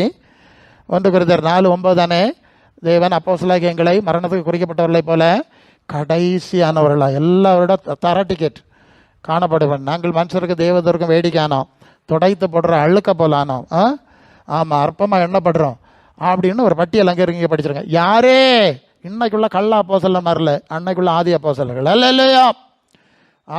நான் எந்நேரம் நாசமாசத்துக்கு ஏதுவாக இருக்கிறேங்கிறார். ஸோ இயேசு இப்படி வாழ்ந்தார், அப்போஸ்தலர் இப்படி வாழ்ந்தார்கள். ஏன்னா நான் உலகத்தான் அல்லன்னு சொல்லிட்டார். அல்ல இல்லையா? யோவான் 17:14-16 நான் உலகத்தான் அல்லாது போல் அவர்கள் உலகத்தார் அல்ல. இப்போ விசுவாசிகள் ஒன்று புரியணும், நம்ம உலகத்தாரை போல் வாழ முடியாது. உலகத்தாருக்கு நமக்கு சம்மந்தம் கிடையாது. உலகத்தில் உள்ள மகிமை தேவ மகிமை கிடையாது. அது யோவான் 14:27 உலகம் கொடுக்கிற பிரகாரம் நான் உங்களுக்கு கொடுக்கறதில்லை. பத்திலா, இது விசுவாசி புரியணும். அவங்க அற்பமாக குப்பைமாக எண்ணப்பட்டோம். ஏன்னா இது சாத்தானுக்குள்ளே கிடைக்கும் உலகம். கள்ளமாக இருக்கும் கொள்ளக்காரனுக்கு தானே இங்கே பதவி கிடைக்கும். கள்ள பயவளுக்கு, ஏமாத்துக்கார பயவளுக்கு தானே இங்கே பதவி. அது உலக மனுஷனே சொல்கிறானே, நல்லவனுக்கு காலம் இல்லை கள்ளமாருக்கு தான் காலம். அவ்வளோ இந்த அறிவு முதல்ல வேணும். இது தேவனுடைய ஆட்சியில் கிடையாது, இது சாத்தா ஆட்சியில் இருக்குது. தேவ பிள்ளைகள் கொல்லப்படுறாங்க, நெருக்கப்படுறாங்க, முடுக்கப்படுறாங்க, அதெல்லாம் தெரிஞ்ச விஷயம், நம்மளை தான் அனுபவிச்சிருப்போம். இதை மற்றவங்களுக்கு சுவிசேஷம் சொல்லும்போது அதை சொல்லணும். ஒரு பிரசங்கியார் சொன்னார், ஒரு ஜப வீட்டில் வச்சு ஒரு கல்யாணம் நடத்தியிருக்காரு. அதில் வந்து எப்படி பார்த்தானா, மேலேருந்து ஒரு மாதிரி ஆஸ்பெஸ்டாஸ் மாதிரி லோக்கலாக இருந்தான். இது செவ வீடா ஆனால் கிண்டலாக பேசினானா. இவருக்கு காதில் விழுந்துட்டு, இவருக்கு ரோஷம் வந்துட்டு, இப்படி சொல்லி போட்டான்னு. செவ வீடா இப்படி இருக்கக்கூடாது, பயங்கரமாக கட்டி எழுப்பணும், நான் கட்டி போட்டேன்னு என்கிட்ட சொன்னார். நான் மனசுக்குள்ளே நினச்சேன், அவன் வேற கட்ட சொல்லிட்டு போனான். அவன் உலகத்தில் கிடக்கான், பிரபஞ்சத்தின் தேவன் குருடாக்கி வச்சுருக்கான். அதனால அவன் அந்த நினைவில் பேசினான். ஸோ இதை போட்டு இவ்வளோ சீரியஸ் ஆக்கணுமா என்ன? ஜப வீடு ஆஸ்பெஸ்டாஸா ஓலப்பறையா மட்டுப்பாவாங்கிறதுல பிரச்சனை, தேவ ஆவியானவர் அங்கே இருக்காரா என்கிறதுல பிரச்சனை, பேயா போகுதா இல்லையா பிரச்சனை நமக்கு. ஆமாம், ஓலப்பறை ஜபத்தில் தானே, ஜப வீட்டில் தானே பேயா போச்சுது, ஓலப்பறை ஜப வீட்டில் தானே அற்புதம் நடந்தது. இப்போ கட்டடம் வந்தவரை ஓளம்பறைக்கு இல்லையடா கொண்டு போறிய நீங்கள், விலங்கில் கட்டி இப்போ எப்படி சாளலை? அது நமக்கு உளம்பாறை கொண்டு போவோம். அங்கே கொண்டு போய் இல்லையா மருந்து. எத்தனை பிரச்சனை வேறு எனக்கு தெரியும். நான் கூட போயிருக்கேன், உளம்பாறைக்கு போயிருக்கேன். அது இப்படியாக பிரச்சனை அப்படியா, கார் ஓட்டுவேன் கூட போயிருக்கேன். அங்கெல்லாம் போய் எனக்கு அப்படிலாம் ஆண்டவர் கிருபை இருந்தார். உள்ள எல்லாம் உளம்பாருன்னா என்ன, உள்ள போய் பாரு எல்லாம் நடக்கு. பெந்தகோஸ்துக்காரன் எல்லாம் அங்கே வந்து நிற்கும். போனால் காதல காலத்தில் இல்லாத ஆள்லாம் உளம்பாறையில் வந்து நிற்கிது. நான் ஒரு பிரசங்கார் எடுத்துன பிரசங்காரே பார்த்துக்கிட்டோம். ஒரு காலத்தில் ஊளம்பாறைக்கு போகிற ஆள்லாம் ஜப வீட்டில் வந்து கொணப்பட்டு நல்ல. ஆனால் இப்போ பந்தகோஸ்துக்காரெல்லாம் ஊளம்பாறைக்கு வராவே. ஏன் வராவேன்னு தெரியுமா? ஆவியானவர் சொன்னாலே இப்போ பரிசுத்தாவி கிடையாது சபைகளில். அநேகர் பரிசுத்தாவியை பறையில, அநேகர் பரிசுத்தாவி இழந்தாச்சு. விட்டுட்டு உலகத்துக்கு இப்போ நான் என்ன யாராவது நீ போ ஒன்று விட்டாச்சு. சபையில் வீழ்ச்சி அடைகிற விதங்களை குறித்து ஆவியானவர் பேசி கொண்டிருக்கிறார். இவ்வளோ கடினமான சூழ்நிலைகளாக சபையில் போயிட்டுருக்கு. அப்போ நம்ம ஸ்திரப்படணும்னா நமக்கு இதெல்லாம் கொஞ்சம் தெளிவு வேண்டாமா? தெளிவு வேண்டாமா? காற்று பயங்கரமாக புயல் அடிக்கும், எங்களுக்கு நேராமல் எவ்வளோ அடிக்கும். ஆனால் ஆண்டவருடைய வசனத்தை, சாட்சியின் வசனத்தினாலும் ஆட்டுக்குட்டியார் இடத்தினாலும் ஜெயித்தார்கள். எங்கள் அப்பா சொல்லி தந்திருக்காரு, போடா அப்பா சொன்னால இங்கே ஸ்டோர் ஆகிட்டுல மைண்டில். அவன் ஒன்று சொன்னோன்னே எனக்கு டக்கு டக்குன்னு வந்துடும். ஒன்று பேசுகிறோன்னா அண்ணா கல்லாம் பேசுகிறான், வழிது இருக்கிறான். நான் தாழ்மையை சொன்னால் அவன் பெருமைங்கிறான். புரியுதா நான் சொல்கிறது? இயேசுக்கு சீசன் ஆகும் பதில் உங்களை கூப்பிட்டுருக்கு. ஆபிரகாமுக்கு சீசனாக கூப்பிட்டுருக்கா, தாவீதுக்கு சீசனாக கூப்பிட்டுருக்கோம். சில அனுபவங்களை அவங்க விசுவாச அனுபவத்தில் கடந்து வந்தால் எடுத்துக்குவோம், ரெஃபரன்ஸுக்கு எடுத்துவோம். இயேசுக்கு இதில் சீசனாக இருக்கணும். 1ஆம் பாடம் பிரச்சனை எங்கே இருக்குன்னு பார்த்துருங்க. அப்போ இயேசுக்கு சீசர் ஆனால் மட்டும்தான் புரிய நினைக்கல, பக்தர் கிடையாது. இயேசுக்கு சீசன்னா அவர் நீங்கள் என்னோட அது அது அது யோவான் 8:31-32 தானே. இயேசு தம்மை விசுவாசித்த யூதர்களை பார்த்து சொன்னாலே, நான் சொன்ன உபதேசத்தில் நீங்கள் நிலைச்சிருந்தா எனக்கு சீசனாக இருப்பீங்க, இதுதான் சத்தியம், இதில் நடந்தால் உங்களுக்கு விடுதலை உண்டு சொன்னார்ல. இந்த கட்டுக்கதையெல்லாம் தூரப்படணும். அப்போ இயேசுவின் வசனத்தின்படி நடக்கிறது சீஷத்துவம். யோவான் 13:15 அவர் நான் செய்த போல செய்யும்படி உங்களுக்கு மாதிரியை. அப்போ இயேசுவின் மாதிரிப்படி நடக்கிறது தானே சீஷத்துவம். நடக்கணும் இல்லை? ஏசுவேல நடக்காண்டாமா? அவளுக்கு ஆராதனை எங்கே போகுதுன்னு பார்த்துக்க. இயேசு ஆராதனைக்கிற கூட்டங்களை நான் பார்க்குறேன். அவள் சீஷத்துவத்தை விடுவதற்கு சாத்தா அந்த வழிக்கு கொண்டு போயிருக்கான். அல்ல இல்லையா? இது ஆண்டவர் எனக்கு சொன்னார், இல்லை என்ன பின்பற்றி எனக்கு மாதிரியில் நடக்க சொல்லுவது இல்லாமல் ஆக்குதுக்கா. இவனை இரவு போல பாட்டு எழுதி ஆராதிக்கான். ஒரு வார்த்தை சொன்னால் கேட்க மாட்டான். அல்ல இல்லையா? பேதுரு 1 பேதுரு 2:21 அவருடைய அடிச்சோடையில் நடந்து வரும்படி மாதிரி வச்சார்ல. 1 யோவான் 2:6 அவருக்குள் நிலைத்திருக்குன்னு சொல்ல அவர் நடந்தபடி நடக்கணும். இப்போ என்ன புரிஞ்சுங்க, இந்த சீசத்துவம் இல்லாததுனால, பக்தத்துவம் வந்தது சீசத்துவம் இல்லாததுனால குருசடி ஆவி வந்து இறங்கிட்டு, ஏன்னா அவன் தானே செய்ய ஆராதனை தானே, ஆவி வந்து இறங்கிட்டு ஏசு சொன்ன பரிசுத்த ஆவி வரையலை. ஏன்னா அது யோவான் 14:15 தானே, நீங்கள் என்னில் அன்பாக இருந்தால் என் வசனத்தை கடைப்பிடிச்சு என் சீசரானா நான் பிதாவிடத்தில் வேண்டிக் கொண்டு உங்களுக்காய் சத்திய ஆவியாகிய தேற்றரவாளனை அனுப்புவேன். நல்லா நீ புரிஞ்சுக்க, இயேசுவின் சீஷத்துவ அர்ப்பணம் இல்லாத யாருக்கும் பரலோக தேவனுடைய ஆவி கிடையாது. அல்ல இல்லையா? ஏன்னா நான் இல்லைடா அனுப்பணும் உனக்கு அந்த ஆவியை, நான் இல்லை அக்னினால உங்களுக்கு ஞானஸ்நானம் கொடுக்கணும். யோவான் 15:26 அது என்னது, பிதாவின் இடத்துலேருந்து நான் உங்களுக்கு அனுப்ப போகிறேன், பிதாவின் இடத்துலேருந்து புறப்பட்டு வர்ற பரிசுத்தாவின்னு சொல்லியிருக்குல்ல, நான் தான் அனுப்பணும். அப்போ இயேசுக்கு சீசன் ஆகாதவனுக்கு பரிசுத்தாய் கிடையாது. அந்த சீசர்கள் தான் 120 பேர் கூடியிருந்தாங்க. அது மாதிரி ஆளும் அங்கே இருக்கிறான். அவங்களுக்கு தாங்க பரிசுத்தாய் கிடச்சி. எவ்வளோ பேர் அற்புதம் வாங்கிட்டு போனாங்கல்ல, அவங்களுக்கு கிடைக்கல தெரியுமா? அவங்களுக்கு 10 நாள் காத்திருந்தாங்கல்ல, வந்து அவங்களுக்கு தான் பரிசுத்தாய் கிடச்சி. இன்னைக்கு அப்படி தாங்க. அது அப்போஸ்தலர் 5:32 தானே, தேவன் தமக்கு கீழ்ப்படுகிறவர்களுக்கு தந்திருந்த பரிசுத்தாவி. அப்போ பரலோக தேவனுக்கு தேவ சித்தம் செய்ய இயேசுவின் வசனத்தின்படி இயேசுவின் சீசராக நடக்க அர்ப்பணிக்கிறவர்களுக்கு மட்டும்தான் தேவன் தம்முடைய ஆவியை கொடுப்பார். யோவான் 4:24. அப்போ கீழ்ப்படியாதவர்களுக்கு அதான் பேசிய 2:2 தேவனுக்கு கீழ்ப்படியாமல் என் பிள்ளை இடத்துல கிரியை செய்கிற ஆகாயத்தை அதிகாரப்புறவேன்னு சொன்னான்ல, அது அந்நிய பாஷை பேசுது, குறி சொல்லுது. குறி சொல்லாதா? அப்போஸ்தலர் 16:16 குறி சொல்லுகிற ஆவி உடைய ஒருத்தி பவுலுக்கும் சீலாவுக்கும் குறி சொல்லி அந்த நாள் ஏமாத்தினாலாம் இல்லையா? எழுதியிருக்கு இல்லையா? அங்கே சொல்ல முடியாதா? எவ்வளோ சாமர்த்தியமாக நம்ம பார்த்தே சொல்லிடுது. ஓடான்னு சொல்லுவோம். அல்ல இல்லை போயிட்டே இருக்கு. அல்ல இல்லையோ அன்பு பிள்ளைகளே, சபை ஸ்திரப்படணும்னா இந்த அடிப்படைகள் வந்தாவணும். ஜெனியூன் ஸ்பிரிட், பரலோகத்தில் வந்த பரிசுத்தாவி தான் நமக்குள்ள செயல்படணும். கை கால் உதறதெல்லாம் பரிசுத்தாவி இல்லை. அந்நிய பாஷை பேசுறதெல்லாம் பரிசுத்தாவி இல்லை. அந்நிய பாஷை தாராளம் பேசுகிறோம், அது வேற விஷயம். டூப்ளிகேட்டான காரியம் வந்து இறங்கிட்டு இருக்கு. பரலோகத்தில் இருந்த ஆவி வந்தா அவர்களுக்கு பரலோக சிந்தை வரணும். அல்ல இல்லையா? அது அங்கே உள்ள ஆவி இல்லை, சொல்லியிருக்குல்ல. 1 Corinthians 2:9 சொல்லுது, தேவன் தம்முடையவர்களுக்கு ஆயத்தம் பண்ணது கண்ணு காணல காது கேட்கல, தேவனோ அவைகளை தம்முடைய ஆவினாலே. ஏன்னா அந்த ஆவி அங்கேருந்து வந்தது, பரலோகத்தை குறித்த வெளிப்பாடு. கீழே சொல்றாரு 12 நாங்கள் தேவனுடைய உலகத்தின் ஆவியை பெறாமல் தேவனிடத்திலிருந்து புறப்பட்ட ஆவியை பெற்றோம். இப்போ பெந்தைக்கோஸ்தே குளத்தில் இருக்கிறது உலகத்தின் ஆவி, அது அசுத்தாவி, வஞ்சிக்கிற ஆவி, ஒளியந்தோதனுடைய ஆவி. அல்ல இல்லையா? ஏமாந்து போகாது. இதுலேருந்து ஒரு தெளிவு செப்பரேஷன் நமக்கு வேணும், ஒரு ஜெனியூன் பரிசுத்தாவி நமக்கு வேணும். அந்த ஆவி வரும்போது பரலோகத்தை குறித்த வெளிப்பாடு கொடுக்கிறது. அது உள்ளான மனுஷன் பலப்படத்தக்கதான காரியங்களை நமக்கு கற்றுக் கொடுக்கிறது. அது எப்படி கற்றுக் கொடுக்குது? உள்ளான மனுஷனில் எப்படி பலப்படுது? பிரசங்க யாரு? அப்போ ரம்பான மனுஷனில் பலப்படணும்னா காம்ப்ளான் பூஸ்ட் அடிச்சணும். உள்ளான மனுஷனுக்கு எப்படி அடிக்குது? அது ரோமர் 12:2 நீங்கள் உங்கள் வாழ்க்கை தேவனுக்கு பிரியமான ஜீவ பலியாக காணிக்கையாக ஒப்பு கொடுக்கணும். அதுதான் புத்தி உள்ள ஆராதனை. சும்மா ஐயா அப்போ ஆண்டவரே ஏசப்பா டேட்டி மம்மின்னு சத்தம் போடுது இல்லை. பார்த்துக்க, உனக்கு வாழ்க்கை இங்கே உயிரோடு இருக்க இல்லையா? உனக்கு சித்தம் செய்ய அர்ப்பணிச்சேன்னா அதுதான் புத்தி உள்ள ஆராதனை.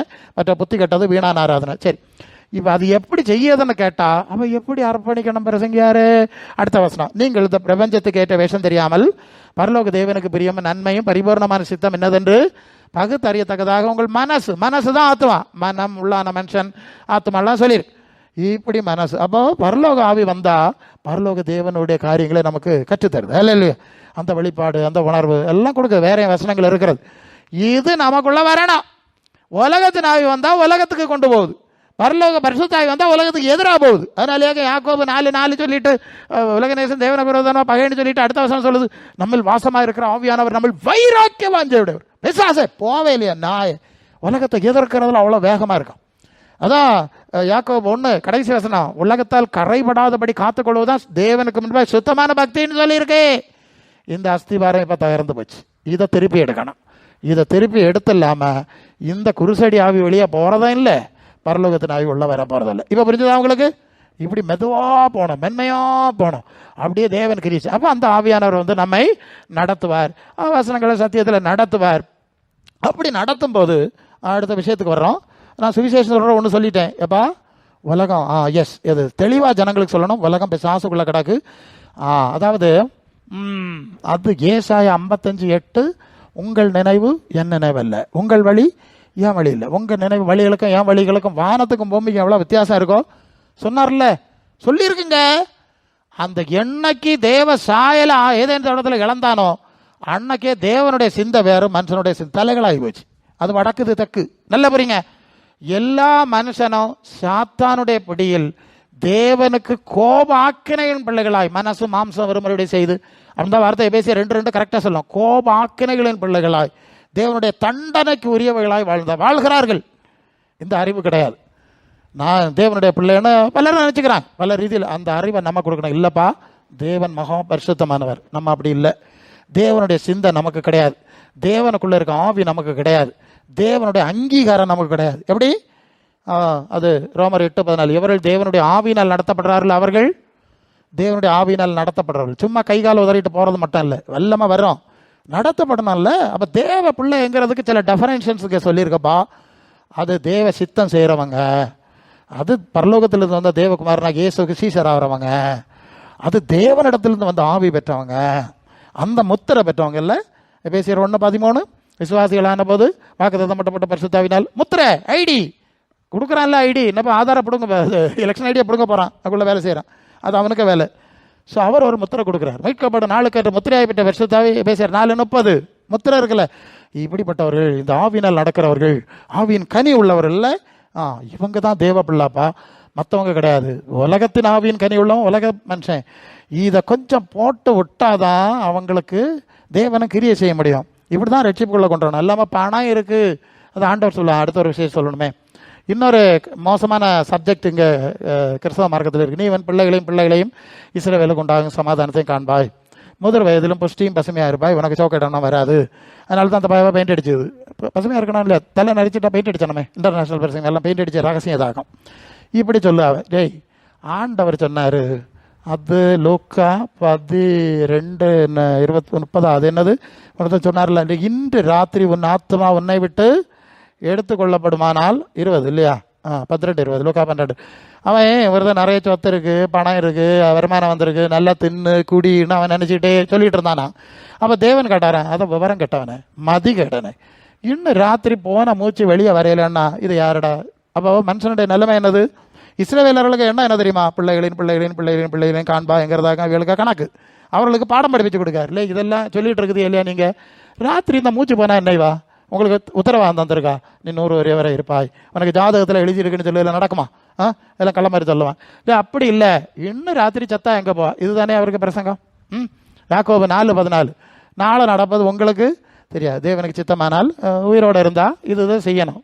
இப்படி தானே ஆதி அப்போஸ்தலர்கள் போதிச்சிருக்காங்க. பின்ன எங்கோடிடா நீ பிள்ளைகளும் பற்றி பேசினா? இருந்தால் இருந்துட்டு போட்டு, மனைவியில் உள்ளவர்கள் இல்லாதவர்கள் போலும் அழுகுள்ளவர்களால் நான் சன்னியாசி அவனை இல்லை, எனக்கு பேர பிள்ளை இல்லை, இருக்குது வேறு விஷயம். சரி, தந்தா வச்சுடுங்க. மனைவியில் உள்ளவர்கள் இல்லாதவர்கள் போலும் அழுகிறவர்கள் அழாதவர்கள் போலும், இந்த உலகத்தை அனுபவிக்கிறவர்கள் அனுபவிப்பாதவர்கள் போலும் இருக்க வேண்டும். இந்த உலகத்தின் வேஷம் கடந்து போகுது. வசனம் எல்லாம் படித்தா இல்லையா? எடுத்த நேரம் போயிடும். சரி, கடந்து போகிறது அப்படின்னு அவர் சொல்கிறார். அப்போ இந்த பவுல் சொல்கிறார், இந்த உலகத்தின் விஷயம் கடந்து போகுது. அப்போ ஏசுநாதருக்கு பிள்ளையும் இல்லை, பிள்ளைக்கு பிள்ளையும் இல்லை, பவுலுக்கும் இல்லை, பர்னபாவுக்கும் இல்லை. அவர் சொல்லார் இல்லையா? இவ்விதமாக இங்கே உள்ள நிலைமை இருக்குது. இப்படி இருக்க லட்சணத்திலே ஆகும் இவைய பிள்ளையும் காண்பாய், பிள்ளையும் காண்பாய். ஏசுநாதரே பரியாசம் பண்ணது தானே இது. அப்போ சன்னியாசி ஊழியம் செய்தவன் இல்லை மடையமாறா? அது ஒரு அழைப்பு இருக்குல்ல, செஞ்சாங்கல்ல. சன்னியாசி ஊழியக்காரர்கள் தானே ஊழியங்களுக்கு வித்து போட்டு அசிபாரம் போட்டு போனான். இவனை புறவை வந்திருந்து அரசியல் பண்ணிக்கிட்டு இருக்கிறான். அரசியல் அவனோளாக இருந்து அழுது தொழுது தனக்கு மக்களுக்கு குடும்பம்னு ஒன்றும் பார்க்காம ஆண்டவருக்காக வச்சுட்டு இருக்குது. இல்லை நம்ம சொல்லலை, இப்போ எல்லா குடும்பஸ்தரும் அப்படி இருக்கா வேணாம் சொல்லலை. ஆனால் நிறைய இடத்துல அதான் நடந்துட்டு இருக்கு. அவங்களுக்கு தியாகத்தை பார்க்க முடியலை. ஸோ இப்படி இது ஒரு தப்பான கொள்கை. அடுத்த கொள்கை என்னது? உங்களுக்கு சொல்லி தரேன். என்ன பிரச்சனை யாரை இப்படி சொல்லிட்டு சாத்தா என்ன சொல்லுன்னா, அதாவது ஆதியாகமம் 3ஆம் அதிகாரத்தில் நீங்கள் 16 வந்தால், நீ பெருகும்போது, நீ கர்ப்பவதியாக இருக்கும்போது வேதனையை பெருக பண்ணுவ. ஏன் சொன்னாருன்னா, நீ தேவச்சித்தம் செய்யலை இல்லை, சாத்தானுக்கு பின்னால் போய் மகிமை இழந்தாச்சு இல்லையா? இனி உனக்கு மக்கள் எப்படி இருக்கும்? உனக்கு வம்சம் பரிசுத்த வம்சமாக இருக்காது. அது மல்கியா 2:15. ஒருவனை அல்லவா படைத்தார், ஆவி பூரணமாக இருந்ததே, இன்னொருத்தனை ஏன் படைத்தார், தேவ பக்தி உள்ள சந்ததியை பரம்படித்தானே. அது அவருடைய திட்டம். இவன் தான் சாத்தானுக்கு பின்னால் போயாச்சு, இனி இவனுக்கு வம்சம் தேவ பக்தி இருக்காது. அதனால தான் நீ பெருகாண்டான்னு சொன்னார். இன்னைக்கு வரவுள்ள எல்லா துன்மா இருக்கிறோம் இந்த ஆதாமுடைய வம்சத்தில் தான் வந்திருக்காரு. வேற வானத்தில் இருந்தா போட்டார் இல்லையே, அப்படிதான் வந்தார்.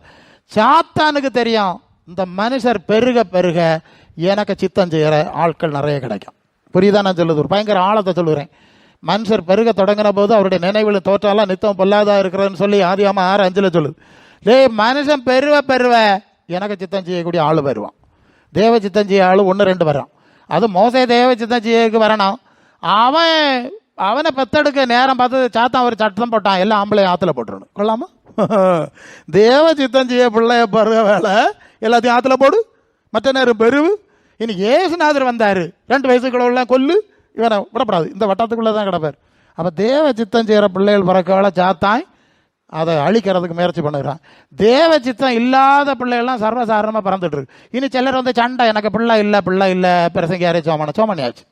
ஆமாம், அவளுக்கு பேக்கி நான் சில ஆளை கண்டால சொல்லுவேன், நீயே எனக்கு பிள்ளை அது தேவை எனக்கு நீயே தேவ சித்தம் செய்ய மாட்டான், பின்ன உனக்கு பிள்ளை எப்படியாக தேவ சித்தம் செய்ய வளப்பா அப்படிலாம் கிண்டலாம் நான் கேட்கறேன். இல்லையா சாத்தானுக்கு பிள்ளை பத்து கொடுக்க போறியா, உனக்கு திட்டம் என்னது சொல்லு முதல்ல, அதை கேட்போம். அதை கன்ஃபார்ம் பண்ணிட்டு நமக்கு ஆண்டவர்கிட்ட போகல. எனக்கு அங்கே போய் பேசணும் இல்லையா, அது வந்திருக்கு.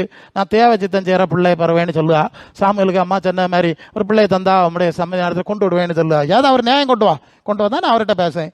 என்ன யோசனையோட வந்தா பேவுன்னா நோண்டிக்கிட்டே இருக்கேன். நீ ரசிக்கப்படையில, விசுவாசி ஆகலை, பரிசுத்தாய் பறையில, ஆவியானவர் ஒன்றா நடத்தி நீ வரையில, உனக்கு எல்லாரும் ஊரில் உலகத்தில் இருக்க மாதிரி பிள்ளை வேணாம், அதுவும் ஆண் பிள்ளை வேணாம், இப்படி சொல்லிட்டு இருக்க. சரி, எப்படியா சொல்லி பிரசங்க வேற இல்லை. அதுக்குன்னே சோம்பனுக்கு நிறைய பேர் கிடக்காது, என்ன அறிவு எனக்கு தெரியல. சரி, சோம்பனி கொடுத்தாச்சு. அப்புறம் பிள்ளை பிரசங்க யாரு, எனக்கு பிள்ளைங்க இல்லை, இப்படி இருக்கு பிரசங்க யாரு, பிள்ளை இருக்கு வேணாம் முதல்ல, அதுக்கு ஜெபிச்சானோ. அடுத்த பிள்ளை லட்சணம் கட்டு போச்சான், அடுத்தது இதுக்கும் பிரசங்க ஆச்சு. உயிரை எடுத்து போட வாழ்வ இல்லையா, என்னத்தை சொல்லுதியா நீங்க? இருக்கிறவன் எவனும் தோன்றும் என்னமே பேரிடப்படுகிறான், மனுஷனு தெரிஞ்சிருக்கிறது தேவச்சித்தமான நடக்கும். இது கிடந்து ஏன் இவ்வளவு அப்புறாளப்படுக? நீ முதல்ல நீ ரசிக்கப்படு, நீ பரலக ராஜ்யத்துக்கு பர்றக்கு வழியே பாரு, தேவ சாயலாவு மல்ல அத்தமா அத்தாயம் பண்ணு, பிள்ளைய பத்து பெருக்க கொண்டாட்ட சொல்லல, சீசராக்கல சொன்னாரு. நாங்கள் எப்படி தான் இல்லை, நீ அநேகரை சீசராக்கணும், மல்ல ஏசு வைத்துக்கொள், அநேகர் ஆத்மகள் ஆதாயம் பண்ணி சபை கூட்டிட்டு வா, அதான் பிள்ளைகள். இல்லையா அண்ணகனம் பட்டமரம் என்று சொல்லானாக, குமாரத்தை பார்க்கணும் குணத்தை கொடுப்பேன், என்னுடைய ஆலயத்தில் கொடுப்பேன் சொல்லி எல்லாம் வசனர். முதல்ல நீ ஆத்மாதாயம் பண்ணடா, உனக்கு பிள்ளை பத்தாதான் பிள்ளையோ, 10 பிள்ளைகளை பெற்று கொண்டு வாடா, ஆத்மாவை பிடிச்சிட்டு வா, ஆத்மாதான் ஜெபம் பண்ணி எடுத்து சுவிசேஷம் சொல்லி எடுத்து கொண்டு வா பார்ப்போம். அதை செய் நீ முதல்ல, உனக்கு வேணும்னா தருவார், அது நீ இப்போ கேட்கணும்னு அவசியம் இல்லை. அவருக்கு தெரியாதா, உனக்கிட்ட கேட்டுட்டா உன்னே கொண்டு வந்தாரு இல்லையா? நீ ரொம்ப அப்புறாளப்படுவா நீ, அவருக்கு தான் எல்லாமே தெரியுமே, அதெல்லாம் செய்வார், அதில் நீ கிடந்து அப்புறம் இதுக்கெல்லாம் உப்புறாளப்படப்படாது, நான் திட்டி போடுவேன் இல்லையா? பரல இதுக்கு போனோம். நான் இன்னும் கேட்பேன், உனக்கு பிள்ளை வேணாம் இல்லையா? ஏசுநாதர் வரப்போறாராம், பிள்ளைய பத்து போட்டுட்டு போக போறியா கூட்டிகிட்டு போக போறியா? பேசணும் இல்லையா? நான் பேசாண்டாமா? அடையாளம் எல்லாம் வந்தாச்சு. ஏன் இந்த நெருக்கம் வருதுன்னு கேட்டா, சாத்தானுக்கு ஆண்டவர் சொல்லுவார், நான் உலகத்தை சாத்தானுக்கு ஒப்பு கொடுக்க போகிறேன். இஸ்ரவேலருக்கு நியாயப்பிரமாணம் கொடுத்தேன், பிறகு கேட்கல, தீர்க்கதரிசிகளை கொண்டு எச்சரித்தேன், பிறகு அந்நிய ஜாதிகள்கிட்ட ஒப்பு கொடுத்தேன், அந்நிய ராஜாக்கள்கிட்ட விற்று போட்டேன், பார்க்க மட்டும் பார்த்தேன், எருசலேமே உடச்சி போட்டுட்டேன். நான் வாசம் பண்ண ஆள் இருந்தான், உடச்சி நானே தீக்குளத்தை வச்சு போட்டேன், வேண்டாம் உடச்சி போட்டேன், இன்னும் கிடக்கு உடச்சி போட்டாச்சு. அதெல்லாம் அடுத்தது நான் வந்தேன், 2000 வரையும் ஆச்சு, இந்த அஸ்திபாரெல்லாம் கொடுத்தாச்சு. ஒவ்வொருத்தனுக்கு கையிலையும் இல்லை எந்த காலத்துலேயும் இது மாதிரி தேவனுடைய சட்டத்தை கையில் கொண்டு தெரிஞ்சம்மா, மலிவு பதிப்பு வீட்டில் எத்தனையோ கிடக்கு, செல்ஃபோனில் கிடக்கு, எழுதி இது மாதிரி ஒரு காலம் அவர் கேட்காரு, இது மாதிரி ஒரு காலம் உண்டா சொல்லு, எல்லாரும் கொடுத்தாச்சாமா. அந்த சபை சரியில்லை, இந்த பிரசங்கி சரியில்லைன்னு கள்ளத்தனமாக பேசுவேன். இல்லை நான் சரியாதானே இருக்கேன், எனக்கு வசனம் சரியாதானே இருக்கு, அதான் படிச்சலன்னு கேட்காரு. இதெல்லாம் சமயம் கொடுத்தேன், ஆவியை கொடுத்தேன், அதை கொடுத்தேன், சபை கொடுத்தேன், 2000 வரையும். இனி இதையும் பிழைச்சனா தானே, நியாயம் தானே, அதை பிழைச்சான் இல்லையா? இதை பிழைச்சனா எனக்கு தகுதி உள்ள வேலை எடுத்துக்கிட்டு போவேன், மற்ற வேணா வச்சுக்க, நீ போ, உலகம் வேண்டாம், உலகத்தில் இரு, உலகம் வேண்டான்னு சொல்லுவே, வா கூட்டிகிட்டு போகிறேன், சரி எடுத்துக்கொள்ள போகிறாங்க. ஆண்டவர் வரப்பாரு. அப்போ வாரக்கு மேலே சாத்தானிட்ட ஒப்பு கொடுக்கணுமா? என்ன செய்யணுமா? சாத்தானிட்ட ஒப்பு கொடுக்கணும். அது இப்போ கொஞ்சம் ஸ்டெப்பாக நடத்தணும், கொஞ்சம் கொஞ்சமாட்டு கொடுத்துக்கிட்டே இருக்கேன். நீங்கள் வெளிப்படுத்தின விஷயத்தில் 13ஆம் அதிகாரத்தில் வந்து எழுந்தா, வானத்திலே யுத்தம் உண்டாயிட்டு 12 அது 7 வானத்தில் யுத்தம் உண்டாயிட்டு, மிகாவில் அவனை சேர்ந்த தூதரும் வலு சர்ப்பத்தோடு யுத்தம் பண்ணினார்கள், வலு சர்ப்பம் அதை சேர்ந்த தூதரும் யுத்தம் பண்ணி ஜெயம் கொள்ளவில்லை, அவன் இருந்த இடம் காணப்படும். அது என்னன்னு கேட்டியல்னா, அதை அடுத்து 9 சொல்லிடுவோம். உலகம் அனைத்து மோசம் போகிற பிசாசு என்று சாத்தானு சொல்லப்பட்ட பழைய பாம்பாகிய வலு சர்ப்பம் பூமியில் மேல் தள்ளப்பட்டது, தூதரும் தள்ளப்பட்டார்கள் இல்லையா? வானமண்டலத்தில் பொல்லாதாவி இருக்குல்ல, அது பேசியார் 6:12 வானமண்டலங்குள்ள பொல்லாதாவின் சேனை எல்லாம் கீழே தள்ளு ஆகலாம். எப்போ கீழே தள்ளு ஆவேன்னா, இயேசுநாதர் பரலோகத்திலிருந்து மத்திய ஆகாயத்துக்கு இறங்கி வருவார். எப்படி வருவார்? அவர் பரலோகத்தில் பிதாவுக்கு அங்கே இருந்து மத்திய ஆகாயத்துக்கு வருவார். அவரோட தேவதூரெல்லாம் சேர்ந்து வருவார். இப்போ மத்திய ஆகாயத்தில் இருக்குது யாரு?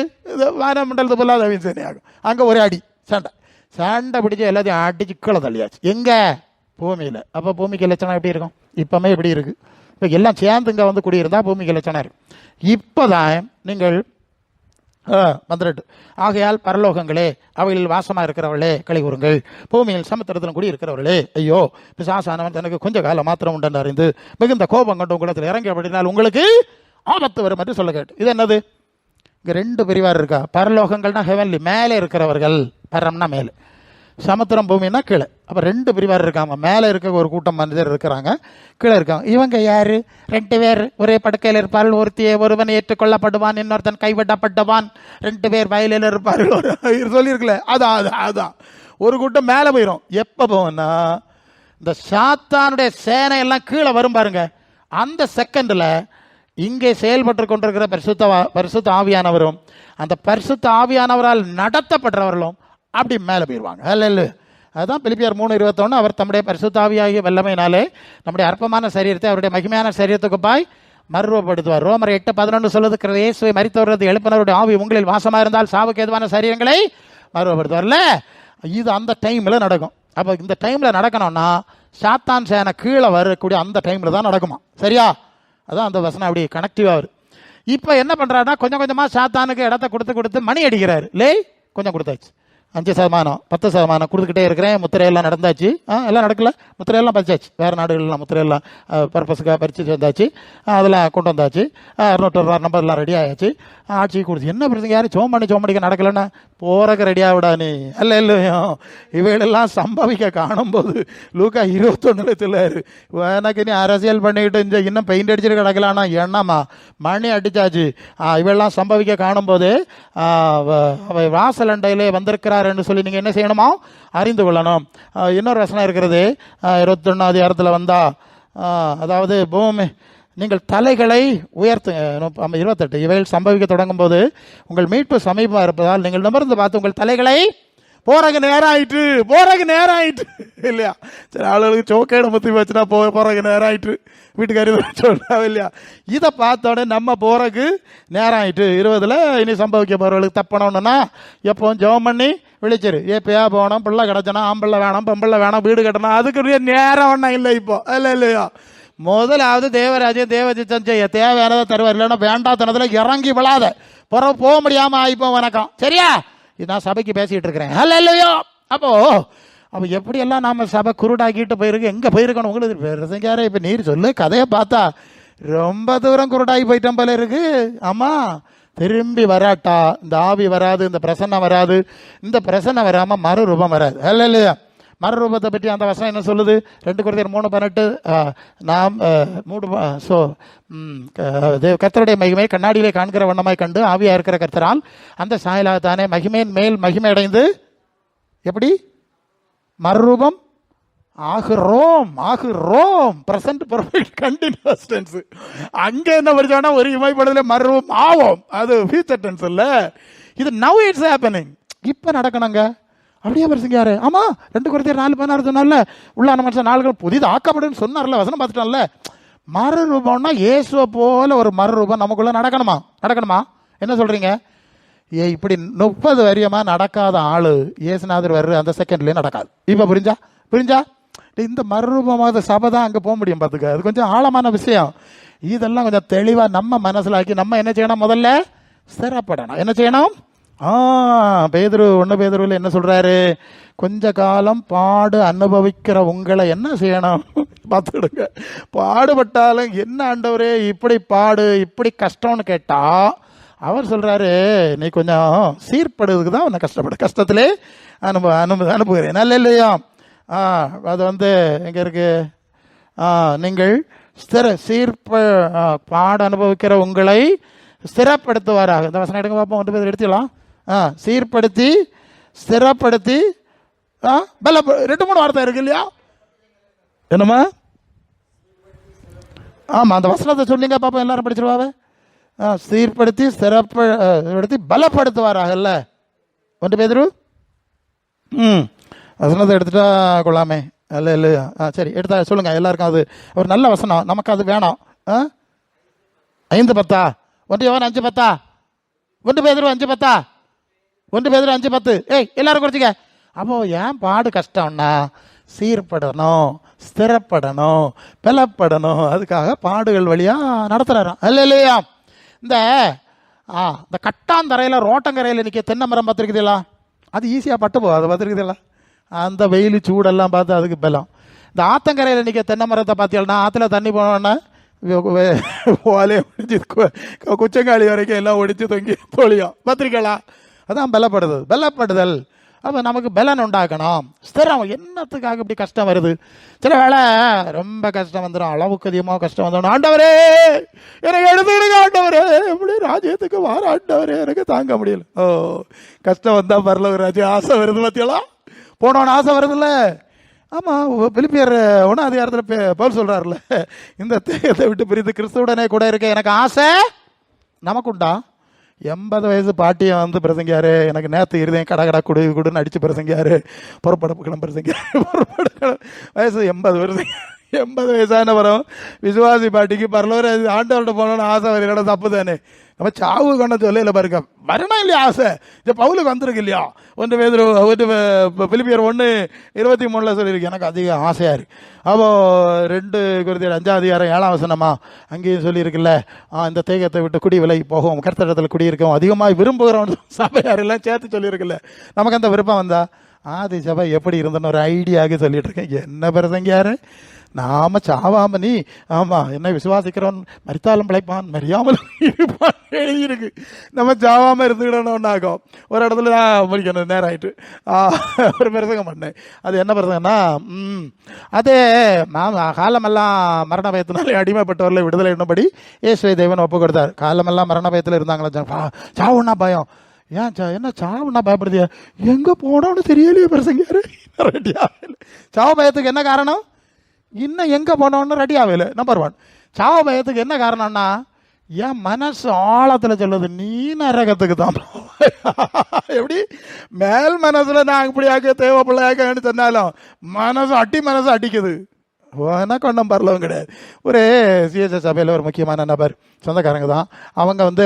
அங்கே சண்டே செக்ரட்டரி, நாட்டர் இல்லைன்னா அவங்க தான் பிரசங்கம் பண்ணுவாங்க. ரொம்ப பக்தி உள்ளவங்க. அப்படி இருந்தால் சொந்தக்காரர் தான். ஸோ திடீர்னு அவங்களுக்கு இல்லை வயசாகி கொஞ்சம் சுகர் அது இதெல்லாம் படுக்கையில் இருக்கா. அவங்க திடீர்னு நான் ஊழியத்துக்கு வந்த புதுசு, எனக்கு ஆள் சொல்லி விட்டாவ, அவனை வர சொல்லுங்க, அவனை ஒன்று பார்க்கணும். நான் கிட்ட போய் படுத்திருக்காவ, கிட்ட ஒரு சேர் இருந்து அதில் இருந்தேன். அவங்க சொல்லவில்லை நான் பரலோகத்துக்கு போயிடுவேன், நல்ல பலமாக நம்பிட்டு இருந்தான் பார்த்துக்க.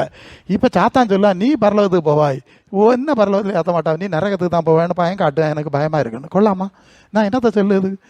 வயசாகி சாவ போகிற காலத்தில் ஆளு சொல்ல வார்த்தையெல்லாம் கேட்டுடுங்க. கொள்ளாமா? கூட்டத்துக்கு இன்னொரு இதெல்லாம் சொல்லி நான் அந்த பிரசங்கம் பண்ணினேன்.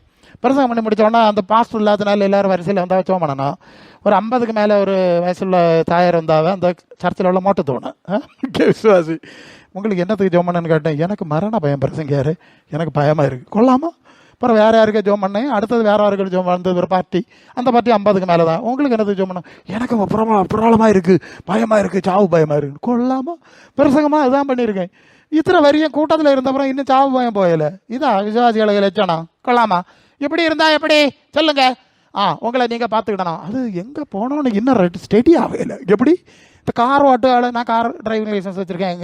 என்ன காரில் முன்னால் இருந்து எங்களுக்கெல்லாம் தூத்துக்குடி அங்கே எல்லாம் கார் ஓட்டுவேன். இந்த ஸ்டீரிங் ஸ்டடின்னு சொல்லுவோம். வண்டி ஸ்டீரிங் ஸ்டடி இல்லைன்னா இங்கே போய்ட்டு திடீர்னு அங்கே போயிடும், அங்கே அது நாங்கள் அப்படி இல்லை, அங்கே போகுது, இங்கே போகுது, பிடிச்சி திருக்கணும். ஸ்டீரிங் இன்னும் ஸ்டெடி ஆகலை பெருசுங்க. யார் இத்தனை வரியாகவே ஸ்டெடி ஆகலைன்னா என்ன விசுவாச ஜீவியம்? இவைகளை பார்த்து மற்றவை எப்படி ரசிக்கப்படுது? நீங்கள் சொல்லுங்கள்.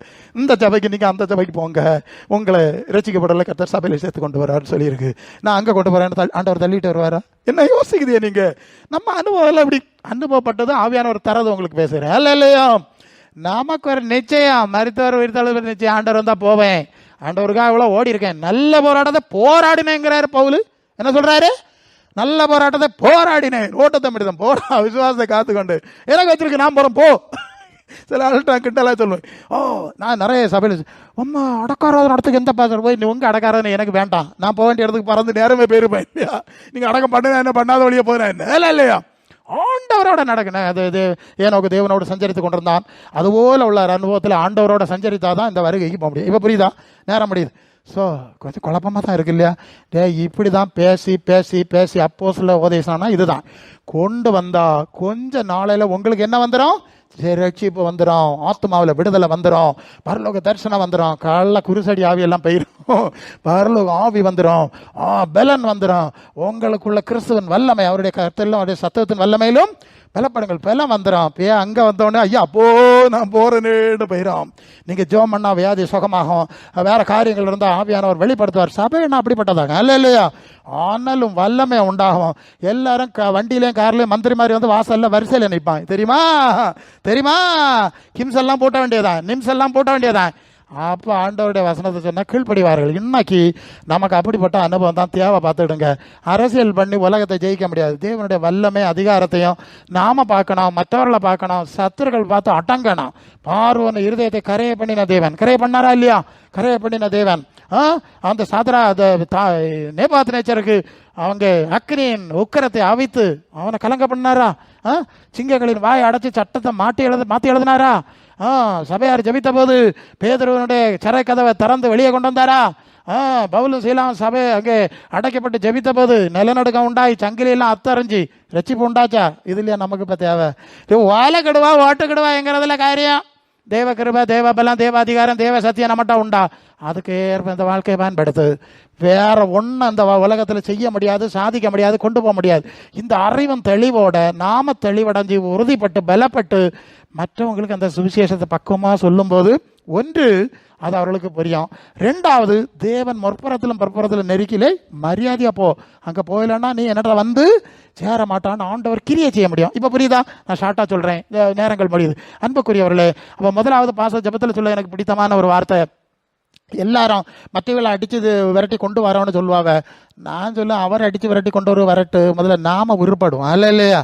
நாம 2 3 இருந்தாலும் நாம ஸ்திரப்படுவோம், நாம பலப்படுவோம். நமக்குள்ள பலம் கம்மியாக இருக்கு. நாம இன்னும் எத்தனையோ விஷயத்தில் குறைப்பட்டுட்டு, ஆமாம் அது ஒரு சபைக்கு சொன்ன மாதிரி நீ தரித்திரனும் குருடனும் நொண்டியும் சப்பானியுமா இருந்துட்டு எனக்கு ஒரு குறை இல்லைன்னு சொல்லிட்டு இருக்கேன்னு சொன்னார் இல்லையா, இல்லை ஓகேவா. அது மாதிரி அப்படியாக இருக்குங்கிற ஒரு உணர்வு நமக்கு உண்டாகணும்னு சொன்னார்ல, நானாக தான் இப்போவும் சொல்லிட்டு இருப்பேன். அந்த காரியத்தை சிந்தித்து நம்மை நாமே சீர்தூக்கி பார்த்து சீர்படுத்தி ஸ்திரப்படுத்தி பலப்படுத்தும்படியா இந்த நாட்களில் நம்மை தேவ சமூகத்தில் அர்ப்பணிப்போமா. கர்த்தர் இந்த வார்த்தையினால் உங்களை ஆசீர்வதிப்பாராக. ஆமென்.